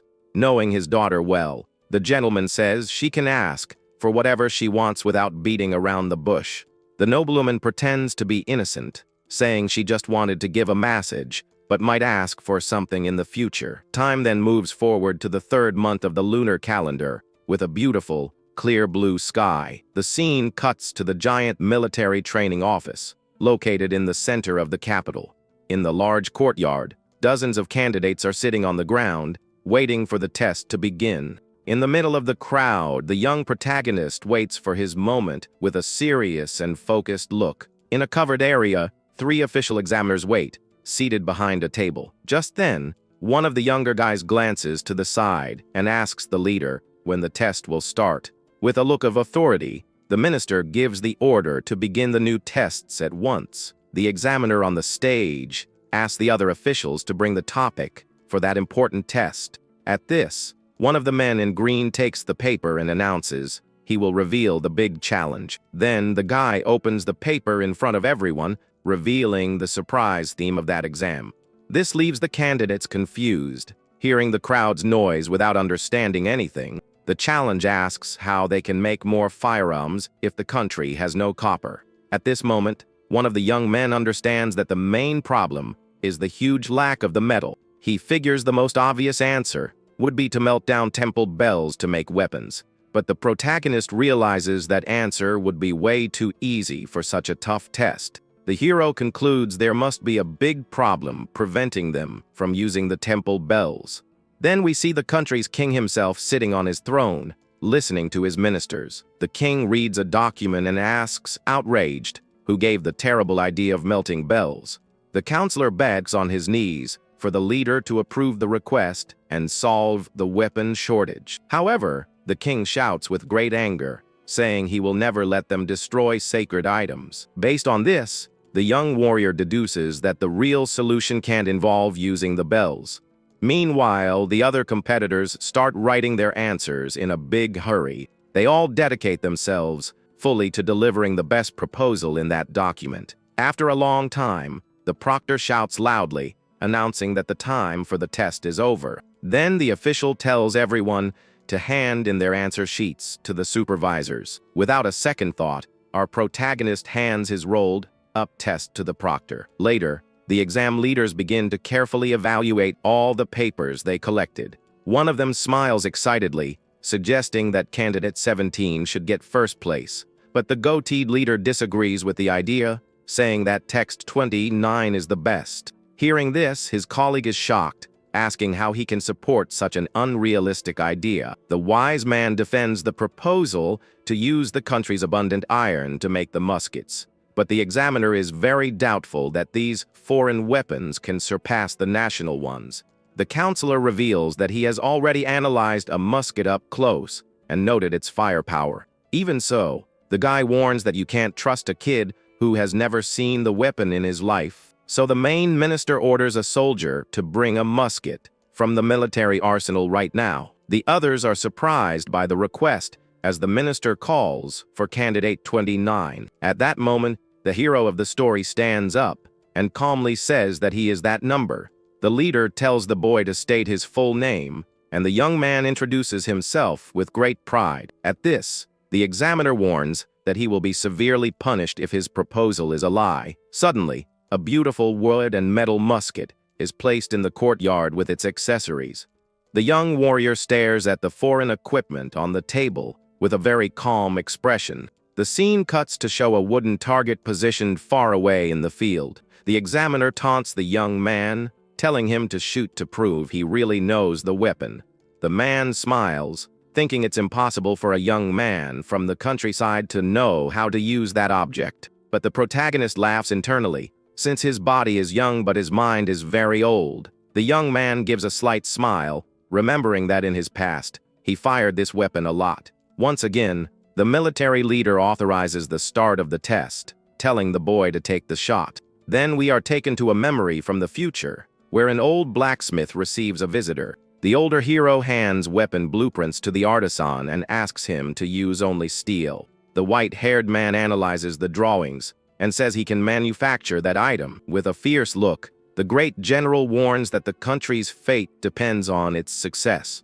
Later, the blacksmith goes to the porch, announcing that he has finally finished his work. But upon testing the equipment, the warrior leader orders him to reduce the weight and adjust the trigger. Over several weeks, various changes were made to improve the weapon's efficiency, until one day, the general praises the artisan's excellent work, celebrating the result. Back in the present, the examiner yells, demanding the boy shoot at once. Snapping out of his thoughts, the protagonist places his hand firmly on the musket. With that, the young man grabs a long rod and starts cleaning the weapon's barrel with ease. Next, the hero carefully pours the gunpowder right inside the equipment. Then he takes a single metal ball and places it at the tip of the wooden barrel. Then the warrior pushes in a piece of paper and adds more powder to the side compartment. Seeing this, the old men are completely shocked to see the boy loading everything correctly. At that moment, the young man attaches the lit fuse to the weapon and blows on the small flame with precision. After finishing loading, the warrior takes a deep breath and points the barrel toward the target. But the proctor starts to sweat, imagining that this kid really knows how to shoot, and then a loud bang echoes through the air as the equipment fires with great force. The two instructors are left with their mouths wide open, hearing that deafening shot in the courtyard. At this, all the other candidates break into a cold sweat, unable to believe the young man's talent.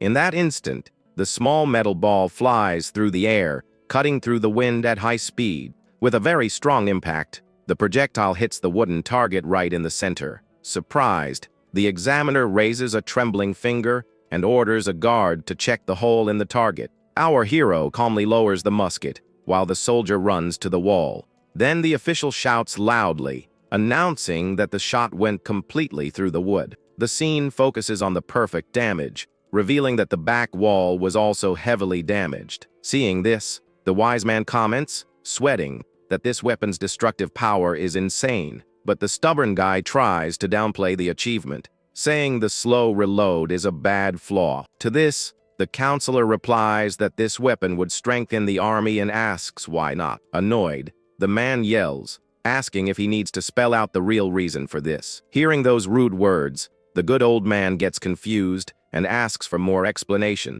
The corrupt leader reveals that the country's master would be upset if the boy placed first. The wise man closes his eyes sadly, realizing the result was bought before the test. Next, the narrator announces that the military phase is over and the results will be out in 7 days. With that, the enormous red gates of the arena begin to open slowly, creaking. At this, the families outside are happy and start looking for their children in the crowd. A smiling gentleman receives his son, asking if the young man managed to pass the challenge. But the young man answers sadly, thinking he failed because the few spots are very competitive. The corrupt old man laughs, saying he paid a hefty bribe to secure his son's spot. Meanwhile, our protagonist's charlatan friend is on his tiptoes, searching for him. Suddenly, the man disguised as a noble breaks into a huge smile upon seeing someone from afar, and then he raises his arm, waving non-stop to get the young warrior's attention. The young man greets his friend, asking with a worried tone if our dear hero failed the test. The calm boy replies that he did well, but stands with his arms crossed, finding everything very strange. Just then, a rich kid approaches with a mocking tone, greeting the hero with spite. The annoying rich kid introduces himself, saying they saw each other in the first exam at the beginning. The story shows a beautiful top-down view of the city, covered in old clay-tiled roofs. Next, the three young men sit together around a table at a bar to drink and talk. The rich kid tries to keep up his act and confesses that the hero's aim was simply brilliant. And then the protagonist decides to ask in a friendly way if the jerk did well on the test. The rich kid lies, saying he has a high score and is fully confident he will pass. Filled with envy, the rival demands to know where a useless poor boy learned to use a weapon like that. At that moment, the fake charlatan steps in, telling the pretty boy to be less nosy. Furious, the elite boy raises his voice, looking for a fight, telling the friend to shut up. The rich kid humiliates the poor one, calling the young man a commoner and saying he doesn't belong there. However, the young warrior's face darkens, scaring the rich kid and asking what he was going to do. After that super tense moment, time passes and night falls over the capital. While walking down the street, the fake fortune teller complains a lot, fuming with anger at the rich kid. Curious, the friend asks about the rich kid's identity, and the hero replies that they fought before. At this, the hero changes the subject, wanting to confirm if his friend's investigation was successful. The fake master confirms it, saying that a certain genius is studying for the civil exam. Hearing this, the young warrior announces that they will climb that mountain early tomorrow morning. During the night, the colleague asks if this mysterious young man is really a great genius. The charlatan confesses he would love to meet such an incredible and famous person. But suddenly, we see a mysterious man spying on the two from the shadows of an alley. Well before dawn, the two adventurers walk through a dark and dense forest. The fake fortune teller wonders if they are really on the right path to the hideout. At this, the warrior comments that the climb is difficult, but the cabin must be very close. At that moment, the hero points ahead, revealing a small, lit house in the woods. The simple wooden cabin is very isolated in the middle of that immense, empty forest. Then the disguised colleague walks ahead while the protagonist stays a little behind. Suddenly, the young fighter stops walking when he hears the sound of birds in the trees. With a slight smile, the young man looks up and notices a small nest full of chicks. But a masked attacker jumps from the trees and goes after the warrior with a sharp blade. The scene fades to black, revealing the title card for another incredible chapter. Returning to the fight, the hero ducks down real fast. Dodging the dangerous blow, the ninja lands on the dirt ground and praises the young fighter's great reflexes in the woods. With a very serious face, the protagonist faces the enemy, wanting to know who he is. However, the criminal ignores the question and spins his body quickly to deliver a kick. The hero raises his arm, blocking the enemy's heavy kick with incredible precision. At this, the great force of the impact makes the young warrior slide back on the dirty ground. He plants his feet on the ground and keeps his guard up to withstand the attack. The bandit praises the boy's speed, noting that his defense was very quick. The hero lowers his arms and asks if someone paid the ninja to commit that act, but the masked man doesn't want to give answers and gets into a fighting stance, ready to brawl. At this, the young fighter gets very angry, completely losing his patience. He clenches his fists tightly and walks toward the enemy with a frightening look. The protagonist says he doesn't need to know the boss's name if the bandit wants to keep quiet. At that moment, the hero points his finger and states that the ninja will fail his mission badly. Annoyed by the taunt, the guy charges forward, tearing up the ground with his boots. The mercenary attacks using his blade at high speed, cutting through the air around him. He moves quickly and says he has the power to decide who makes it out of this fight. The criminal extends his arm, trying to pierce the boy with a very direct strike. However, the masked villain's eyes go wide, shocked by the warrior's reaction. The hero grabs the enemy's wrist in mid-air and blocks the blow with his bare hands. With a beautiful move, the young man uses his rival's strength and throws the guy hard to the ground. The bandit hits the dirt ground violently, raising a lot of dust after the fall. The man is left lying on his back, not understanding anything and feeling a lot of pain from the impact. At this, the ninja tries to prop himself up on his arms, admitting he didn't expect this counterattack. The protagonist, with his arms crossed, suggests the man run away, pretending nothing happened, but the stubborn masked man turns his head and asks if the boy feels sorry for him now. The hero warns that the villain should be begging for his life and stop talking nonsense. Then the assassin readies his blade, guaranteeing the fight only ends when one of them goes down. Suddenly, the dangerous enemy's eyes go wide as he feels something hit his head. We see that a flying rock hits the masked man's forehead with considerable force. Bleeding badly, the guy glares at the young man, thinking he used dirty tricks in the fight.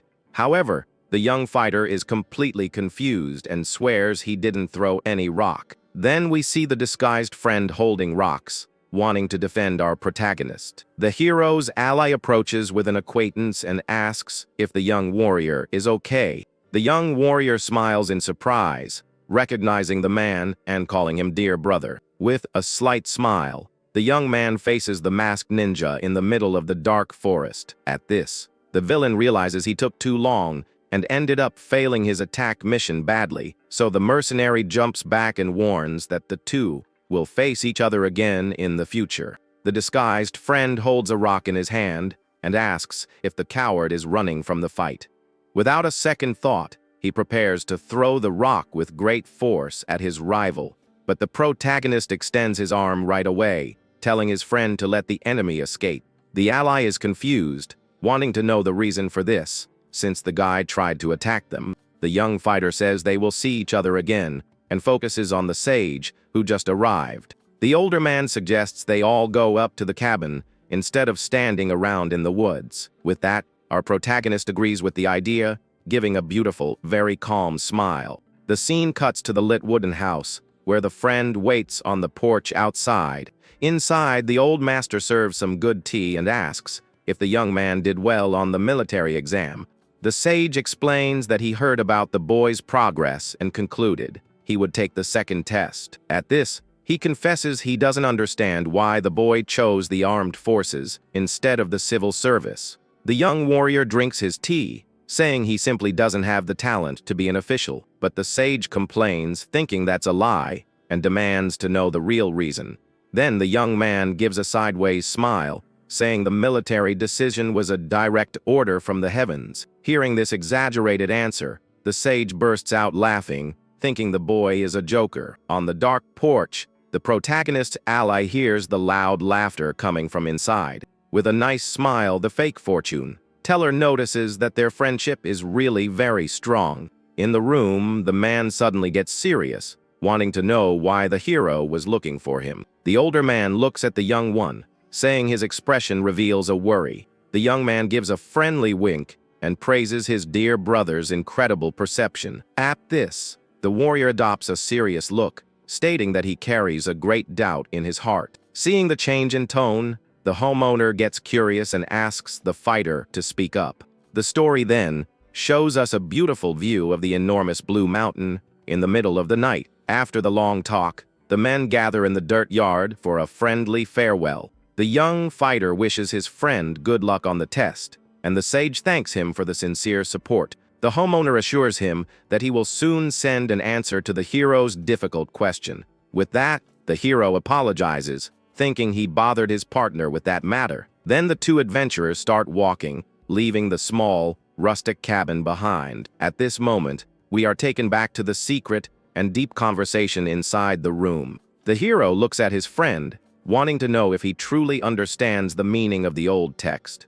The master explains that the message is about overthrowing any king who harms the nation. But suddenly, the homeowner's eyes go wide, understanding the young warrior's idea. The traveler asks without any fear if the master agrees with that rebellious thought. Completely in shock, the good gentleman sweats and stammers, unable to give an answer. Back in the present, the man thinks to himself, finding the hero's questions quite dangerous. With a very serious face, he tries to understand his partner's real reasons for doing this. Far from there, the two companions walk peacefully in the middle of the enormous, lifeless forest. On the journey, the young man in blue surprises his colleague by suddenly asking what his dream is. The fake fortune teller raises an eyebrow, not understanding the origin of such a random topic. The hero looks at the dirt road, assuring his ally that he has already thought about the future he wants. Sadly, the colleague sighs and laments that people without good birth can't have ambitions. He explains that a simple illegitimate son never gets ahead in life, even if he studies hard. But the warrior disagrees with that sad view, saying that everyone can fight for something. With a very firm look, the young fighter promises to make his friend's wishes come true without fail. The leader speaks the words with great force as a cold wind cuts through the environment. Time moves forward a few months, revealing the large walls of a military post in the snow. Atop the wall, two guards are freezing, complaining that the snow won't stop falling. The younger soldier rubs his hands, shivering badly, and wishing the wind would calm down soon. Then we see two other warriors down, below, starting a patrol with a little dog. The guard with the dog complains about the mission in this weather, but knows the bosses would complain. Then his older partner tells the young man to shut up, saying they can hear everything. With that, the two soldiers continue their round, walking with difficulty in the blizzard. At this, the older one calls to the guards on the wall and asks them to check the wooden fence. The warrior on the wall confirms the request with a hand signal, and the patrol colleagues move on. The heavy boots sink into the thick snow, making a muffled sound with each step. Along the way, the young man asks about an officer, but finds out his trip was canceled. The old man laments, missing his wife, and saying it's been almost 3 months since he saw her. With a super tired look, he grumbles that this blizzard needs to end soon so he can go. But suddenly, the younger partner gets a scare and points to a direction nearby. The old man looks at the spot and notices a giant breach in the structure of wooden stakes.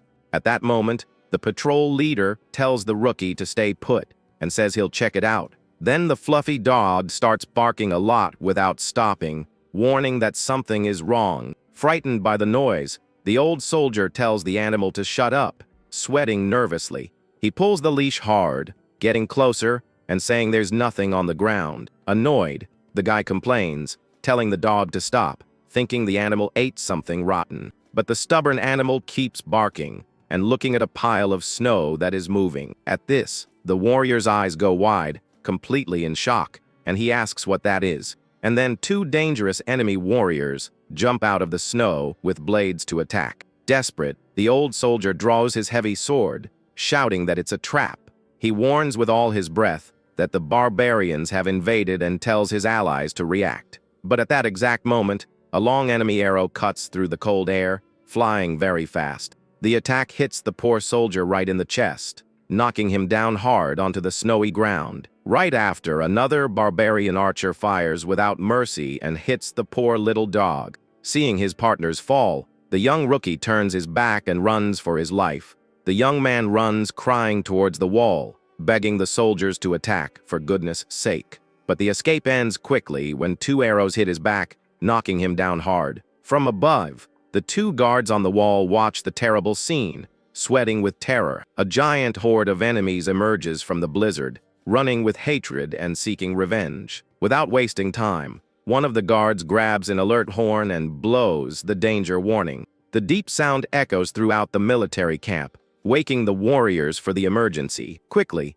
a large group of armed soldiers runs to the courtyard, ready for combat. On the wall, experienced archers ready their bows and fire a shower of arrows. The warriors fire non-stop, calling the barbarians wretches while they defend. However, the arrows end up hitting the large shields, protecting the enemies squarely. The guards are shocked and understand that the barbarians used urine to trick the dogs. The invaders continue to advance dangerously, hidden behind barriers with spikes. Soon, the invasion reaches the wall, and a soldier defends a blow but receives a counter-attack. Desperate, the base's great leader points and orders his archers to fire with everything they've got. The commander gets very annoyed, staring at the snow, and asks if there are only a few enemies.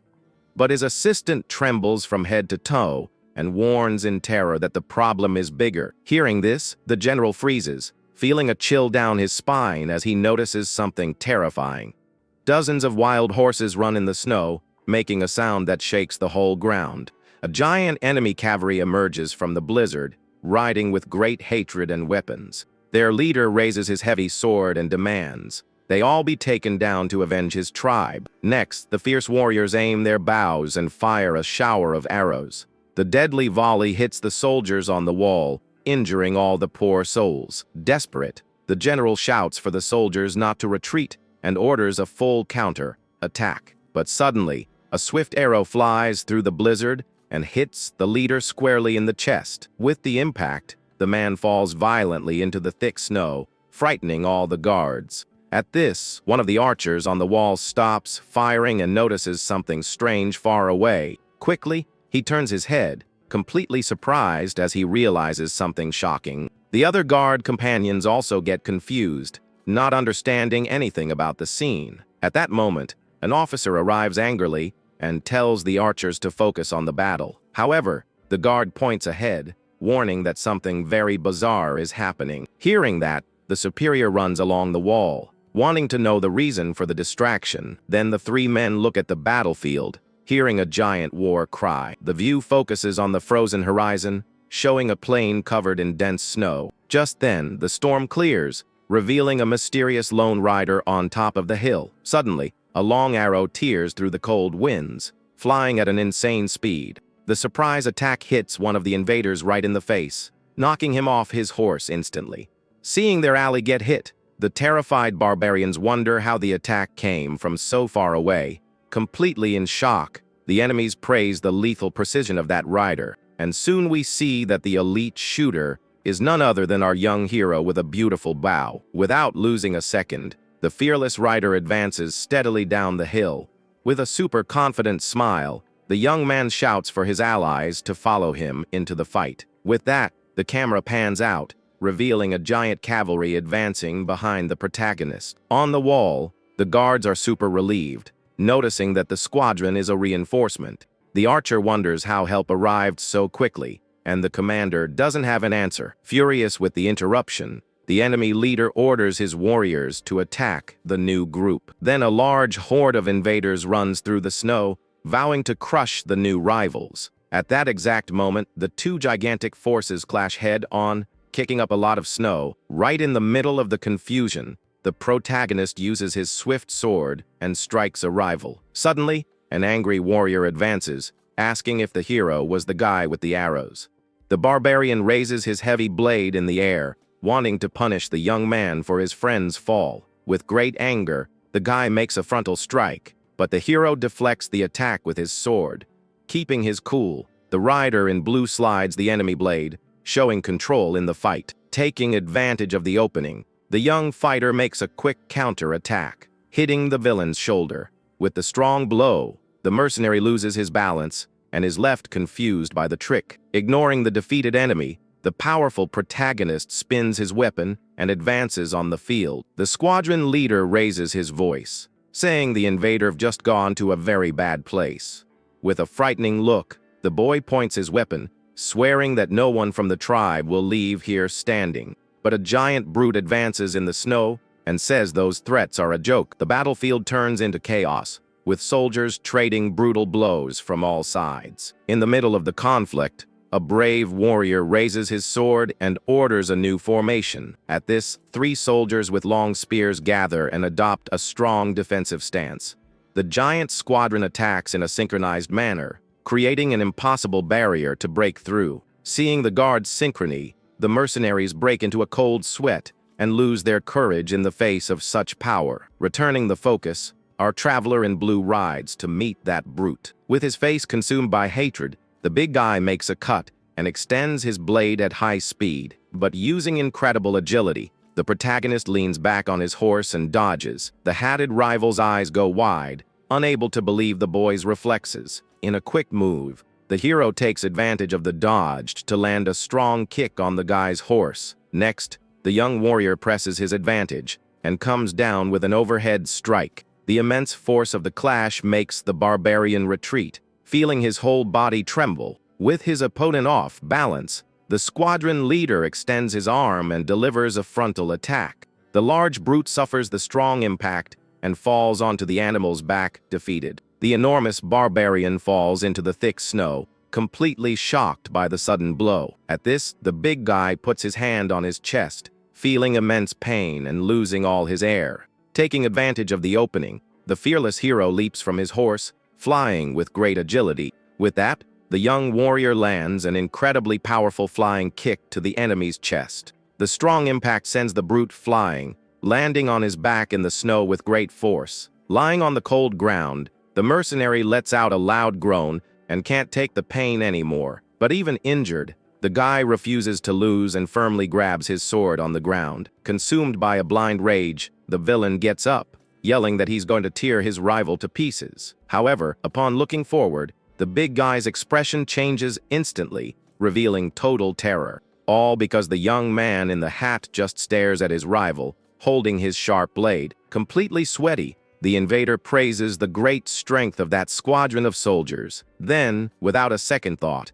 the mercenary stomps firmly in the snow and advances with great anger. The crazy man runs with great hatred, swearing he'll make a necklace out of his opponent's teeth. With a sadistic look, the brute delivers a brutal overhead blow, wanting to finish him. But using his great reflexes, the protagonist makes a quick jump back and dodges. The heavy blade hits the frozen ground, creating a giant shockwave through the air. Right after, the incredible fighter's black boots touch the snowy ground, stopping him. Without losing rhythm, the traveler in blue uses a burst of speed and dashes toward his rival. With frightening speed, our hero lands a beautiful punch to the big guy's stomach. The boy's immense physical strength makes the enemy double over and lose the air from his lungs. Completely without a reaction, the invading warrior collapses, falling face first into the snow. Kneeling on the cold ground, the defeated brute ends up coughing up a lot of blood. At that exact moment,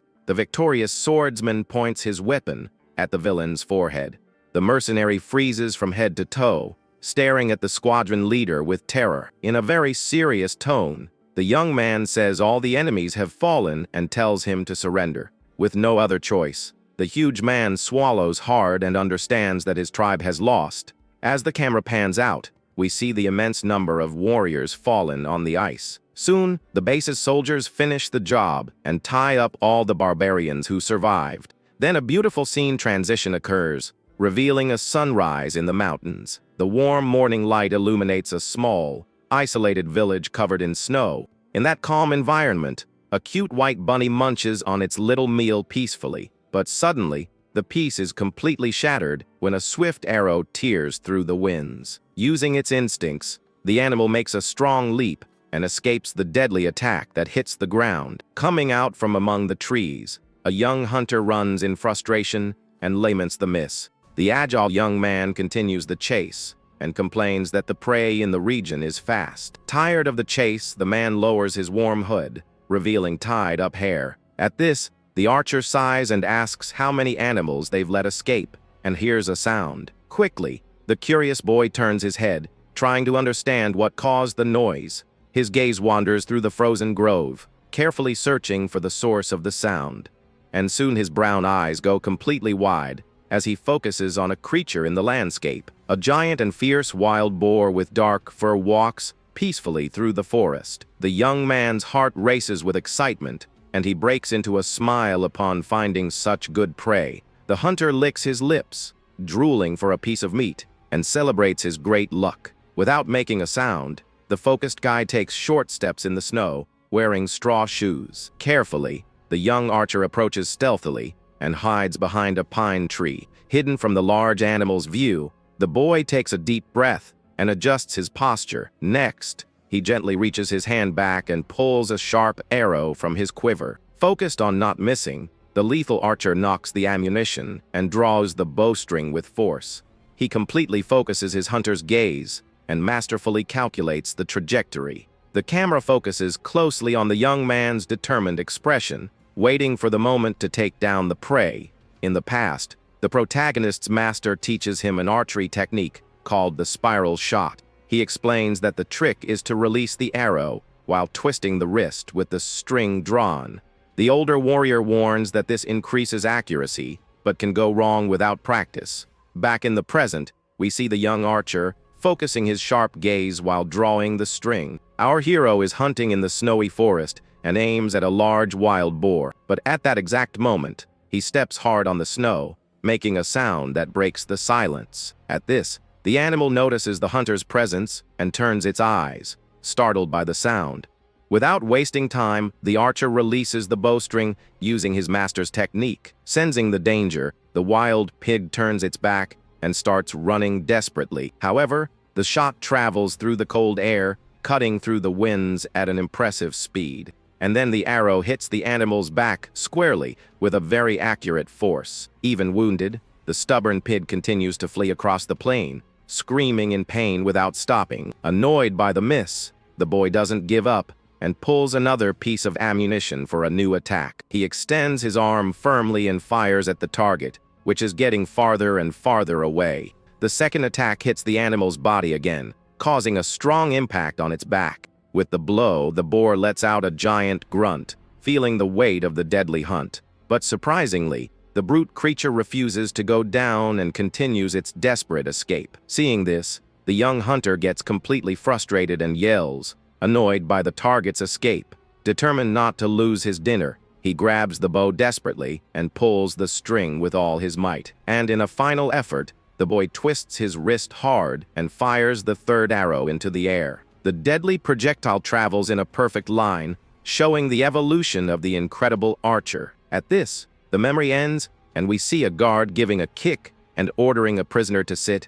With the humiliating impact, the enemy soldier falls on his back in the snow and feels the defeat. We then see several captured mercenaries on their knees before the patrol. Tied up, the leader of the invaders laments the easy defeat and is confused as to how they lost so quickly. At that moment, our fearless protagonist approaches and faces the villains with a serious look. The warrior boy listens to the old enemy's complaints and keeps his face calm. Then the hero says that the barbarians fell because they attacked foolishly and without preparation. He continues his lecture and explains the simple reason why the patrol won the fight. The warrior says they marched using combat formations made to crush them. Hearing these truths, The defeated guy's eyes go wide, and he is left completely speechless. However, even humiliated, the man lowers his head and tries to justify his tribe's fall. The stubborn prisoner claims that the mercenaries from his great village have never lost anything. But he praises the hero, confessing that they only fell because they fought against incredible soldiers. Not caring about the praise, the young leader turns his face and tells the guards to take the prisoners away. With that, the large army begins to march back, leaving the frozen plain behind. Elsewhere, we see a giant government base receiving shocking news. Inside, the big boss's jaw drops, unable to believe the enemy base is gone. With that, 2 officials confirm the great victory to their boss, who listens from his throne. The white-bearded counselor remembers that last fall they were attacked by bandits, but now about 30 invaders have crossed the frozen river, seeking revenge for the conflict. At this, he explains that the Allied base was almost being destroyed by the rival mercenaries. Then the official next to him praises the arrival of the great hero who saved the entire squadron. Hearing this beautiful account, the region's leader becomes completely serious and thoughtful. The man in the hat continues reading the scroll and reports the end of 6 villains. In addition, 14 mercenaries were captured alive, along with the tribe's chief. Super excited, the counselor reports that the young warrior's reinforcements were barely injured. At that moment, the magistrate narrows his eyes, even more shocked by the feat. The chief questions in admiration how the enemy losses were so huge while their troops came out unscathed. With a big smile on his face, the reader of the paper extols the hero's extraordinary courage. Since the summer, the fearless warrior has been driving out all invaders from the area, and he was one of the only ones to bring great peace to those people who suffered so much. Placing a hand on his chin, the leader recalls the former commanders who defended the place. Quickly, his lackey scoffs and reveals that all the old guards were terrified. But unlike the others, this brave young warrior has a simply brilliant mind, and for talking too much, the guy ends up getting a good elbow to the ribs from his partner. Feeling the pain, the gossip gives a sheepish laugh and suggests informing the imperial court. Faced with that suggestion, the powerful leader in the hat considers the request with a heavy expression.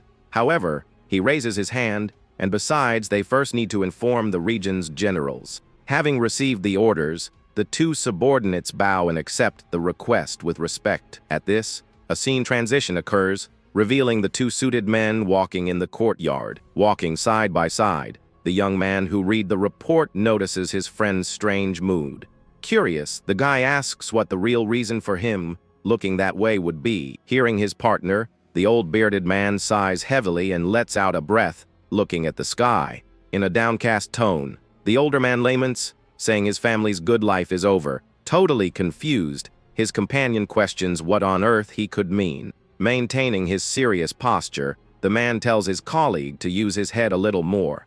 He imagines the invaders retreated only to gather forces and return with a larger troop. With that, the defense base would respond in kind, creating a giant and useless cycle of revenge. The bearded man says this insane pursuit will only end when one side gives up. However, he fears that the frequent battles will force the empire to send a brutal army, and he fears that if a major war breaks out, their entire village will be the first to suffer. Placing a hand on his chin, his faithful colleague finally understands his partner's concern. Glancing out of the corner of his eye, the pessimistic official asks if his line of reasoning is clear. With a wide smile, the talkative one confirms everything and decides to recall his friend's past. In the past, the old man's family had a lot of money before being exiled over a conflict, but using his old tricks, he got rich by trading illegally with the enemies. Because of this, the sly one figures that the fear of war is because of his trade route, and still with a sadistic little smile on his face, he asks if he made any mistake in his deduction. Hearing the truths, the corrupt man's face freezes, and he glares at his partner menacingly. Completely frightened by that fury, the gossip freezes from head to toe, fearing for his life. Being caught red-handed, the older man lets out another big, heavy sigh to relieve the stress. Turning his face, the counselor tells his friend to forget about the matter and walks away. But right after, the suited man stops walking, completely paralyzed in the courtyard. Changing his attitude, the man flashes a wicked smile and hatches a perverse plan in his mind. And looking at the sun, he swears that with a little effort, there will always be a solution. Elsewhere, a vast white landscape appears, covered by a thick layer of snow. Then we are introduced to a military camp near the Great Yellow River in winter. Inside the walls, some soldiers patrol the area, walking calmly through the snow. The pair of guards continues their usual round, passing by the wooden houses of the place. Inside one of the houses, a voice celebrates the capture of 14 and the end of 6 enemies. We see that the voice belongs to a commander, who praises Officer Yi for his incredible work. Commander Hyo-chin Sun says he has already informed the court and expects a reward for the young man. With a calm expression, our hatted hero thanks his superior for the kind words. But the commander says there's no need to thank him, as he's the one who should be praising. At this, the superior reveals that because of the young man's victories, he will also be promoted. Hearing that, the young warrior maintains his calm expression and lets out a slight smile. However, the chief suddenly changes the subject, saying there's something with a slightly bitter taste. At that statement, our protagonist's expression changes instantly and becomes more serious. The commander says the higher-ups are not at all happy with his victories. The hatted swordsman listens in silence and processes the unexpected information. At this, he reads an order from above about the use of force against the tribes of the Yellow River.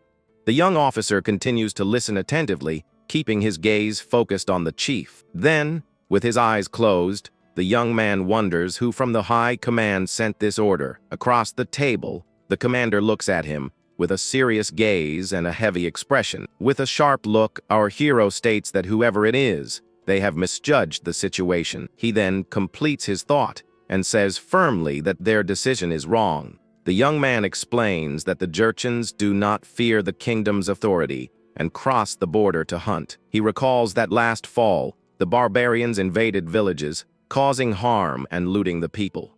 In response, the local troops attacked and displayed the bodies to show their power. And yet, the barbarians return seeking revenge and attack the camp again. But before the young man can continue, his chief raises a hand, asking him to stop. The commander then asks if the young warrior thinks he doesn't know all that. He explains that the higher-ups don't want a fight with the Jurchens while he is in command. However, the swordsman warns with a serious look that the superior's wish will not come true. Faced with that firm response, the commander remains silent, not knowing what to say to the young man. The young man says the superiors want peace, but he knows the enemies will not give up. Surprised by the statement, the commander questions if the barbarians will really attack again. With a simple nod, the young warrior confirms his superior's suspicion. He then predicts that a second enemy attack is near and will be larger than the last. Suspicious, the base chief demands to know what the young man is basing this on. The officer explains that the information came from the enemy prisoners, who are now captured. But his chief is very doubtful because, in the end, all enemies are just barbarians. However, the young man says the information matches his spies' reports exactly. Realizing the gravity of the situation, the chief asks when the young officer thinks the attack will happen. The young man explains that they always attack when the river freezes, so it will be before winter ends. With a hand on his chin, the superior becomes thoughtful, analyzing the whole new dangerous situation. Then he points a finger and suggests that the young warrior go confirm everything for himself. The hatted young man just listens to the chief's suggestion, maintaining his serious and attentive expression. The chief explains that as a simple commander, he cannot alert the court based on rumors. He continues, saying that if the warning is false, he will end up receiving a severe punishment. The young officer understands and reveals that he was already planning to form a group to investigate the area. Surprised by his attitude, the chief tells him to get ready to leave by tomorrow morning at the latest. The young man agrees with the order and then prepares to leave his great superior's room. With that, he turns his back and walks to the door, leaving the chief behind, watching. The older guy stares at the door, trying to understand what on earth just happened. But before leaving, the young man turns and says he has a request he's been thinking about for a while. With a curious look, The superior tells the young officer to say what's on his mind. The young man asks that the chief give orders, not suggestions, as that is how military law works. That unexpected statement catches the older official by surprise, leaving the man speechless. The shock of that statement echoes in the chief's mind, as he remains completely still, saying nothing. In his thoughts, the chief admits he always gives suggestions as if he were a general. Tired of the situation, the man lets out a long sigh, and the scene changes to outside. We then see the small village covered in snow, with some bare trees in the landscape. The camera focuses on the wooden buildings of the village, completely covered in winter snow. Inside, a young woman with braids tends to the fire to calmly prepare the day's meal. We are introduced to our hero's maid, a young woman who takes care of the house chores. Suddenly, the girl hears a familiar voice calling her and turns her head. Startled, it was the hero who had returned, and the young woman greets him, saying he has finally returned. The young man looks to the side, as if smelling something different in the air. The girl flashes a big smile, getting ready to reveal the big surprise. Just then, a young man runs through the courtyard, shouting excitedly for his older brother's return. The man says it's a wild boar he hunted, and our hero is astonished by the news. He boasts that he was hunting when the animal attacked, and he hit it with an arrow. But the young woman scoffs, saying it's a nice story for someone who came back all scratched up. Not understanding at all, the young man asks where on earth he would have any scratches on his body.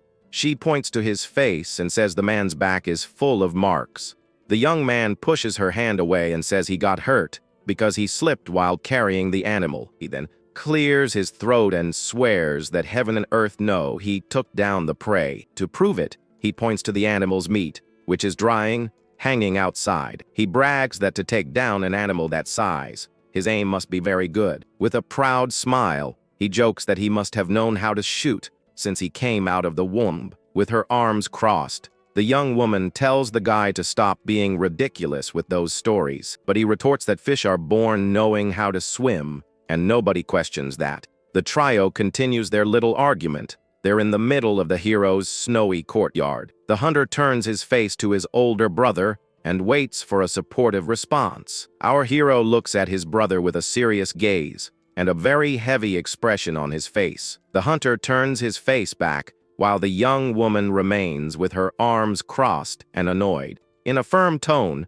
the warrior tells his relative to come inside the house with him right now. At this, the scene changes to inside the residence, showing the end of the beautiful sunny day outside. Already inside the house, the officer asks why his brother insisted on following him to the border. He continues, explaining that he also dreams of becoming a great merchant and making a name for himself. The older brother warns that for that, he needs to learn foreign languages like Japanese. The aspiring merchant agrees and says he needs to know the languages to make a profit. Then the hero questions the young man's progress in the language books he gave him to study. With a drop of sweat running down, he confesses he only learned a little of the Chinese text.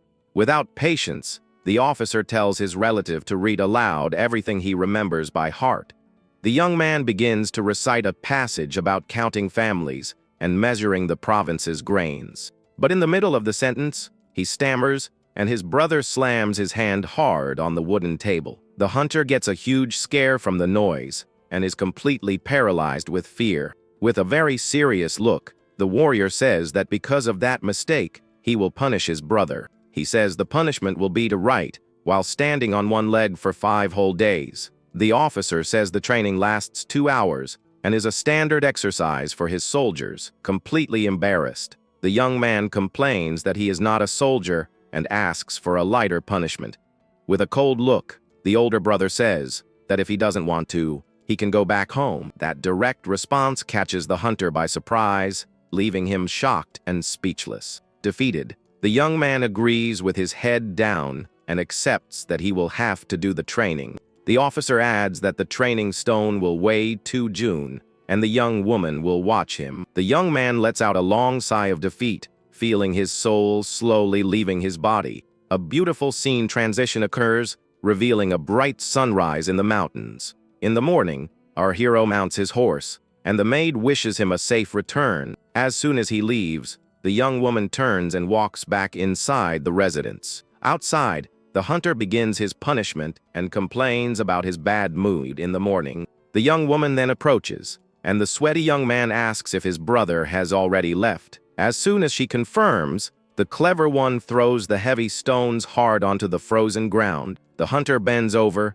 groaning in pain, and massages his legs, which can't take it anymore. But suddenly, the young man feels a strong blow on his back and lets out a scream of pure pain. Completely shocked, the young man turns his head back, trying to understand what that was. It was the young woman, who says she received orders to hit him without mercy if he tried to slack off. She points to a water clock and reminds him of what happens if he skips the training. Annoyed, the young man turns his face, grumbling that this can't be called training. With a smile on her face, the maid tells the man to get a move on and start exercising, but the young man flashes a malicious smile, saying he was already prepared for this situation. The young woman is confused by the sudden smile and asks why he has that look on his face. He says he has something to show the young woman, and that she will surely love to see it. The girl just stares at the man with an expression of complete confusion on her face. Far away, the hero and his troop travel through a dark landscape toward an enemy base. Seen from above, the small squadron walks in silence through the thick layer of snow. The group of scouts continues their long journey through the vast and empty territory. The camera focuses on our hero and his men, all wearing heavy fur coats for the cold. Under the starlight, the team climbs a snowy mountain with great difficulty and effort. The scene takes us to the northwest of the Amnok River, showing the frozen landscape of the place. The cold night wind sways the dry plants growing on the edge of the icy river. Hidden in the bushes, the officer and his men observe the enemy territory. Crouched in the vegetation, they analyze a small village on the other side of the field. One of the soldiers points to the leftmost cabin and says it's the spy's safe house. Our hero asks how many scouts are in the house, and the soldier replies that there's only one. The officer observes the village carefully and processes the information he just received. One of the soldiers calls a companion and asks the rest of the group to wait for new orders. The camera focuses on the small wooden cabin, with its roof covered by the night's snow. With agility, the pair jumps over the wooden fence and enters the house's grounds. They land carefully on the snowy ground, trying not to make any little noise in the place.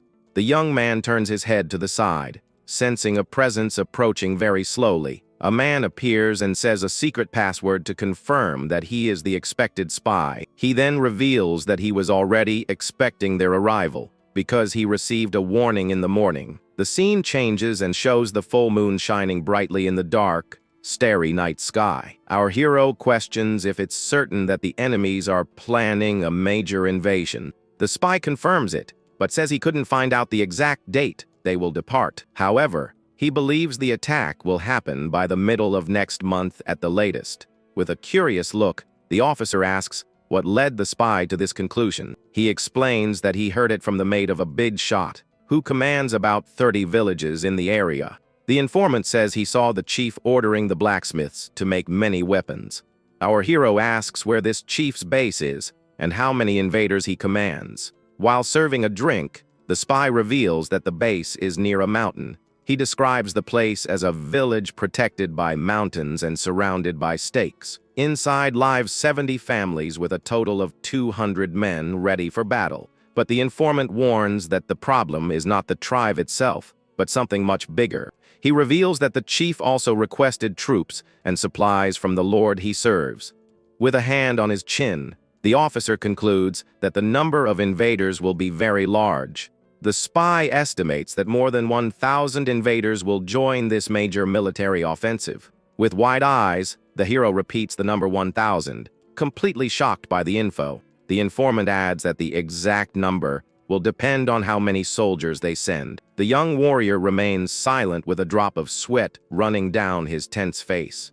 He remembers a saying that if 10,000 Jurchens gather, no one can stop them. The spy warns that if the kingdom doesn't gather troops in time, they will suffer a bad defeat. The spy reveals that the chief's name is Chal-I-Hap, and his clan is the famous Azan Gioro. With a surprised look, the young man repeats the clan's name, as if he had heard it before. The informant explains that this is the name of the great Khan of the Jurchen's clan, and he is a chief. Our hero remains silent and processes all this new, serious information. He remembers a man named Narasi introducing himself as the chief of the Jurchens. With a clever look, the officer wants to know if, among the descendants of that clan, there is a Nurhasi.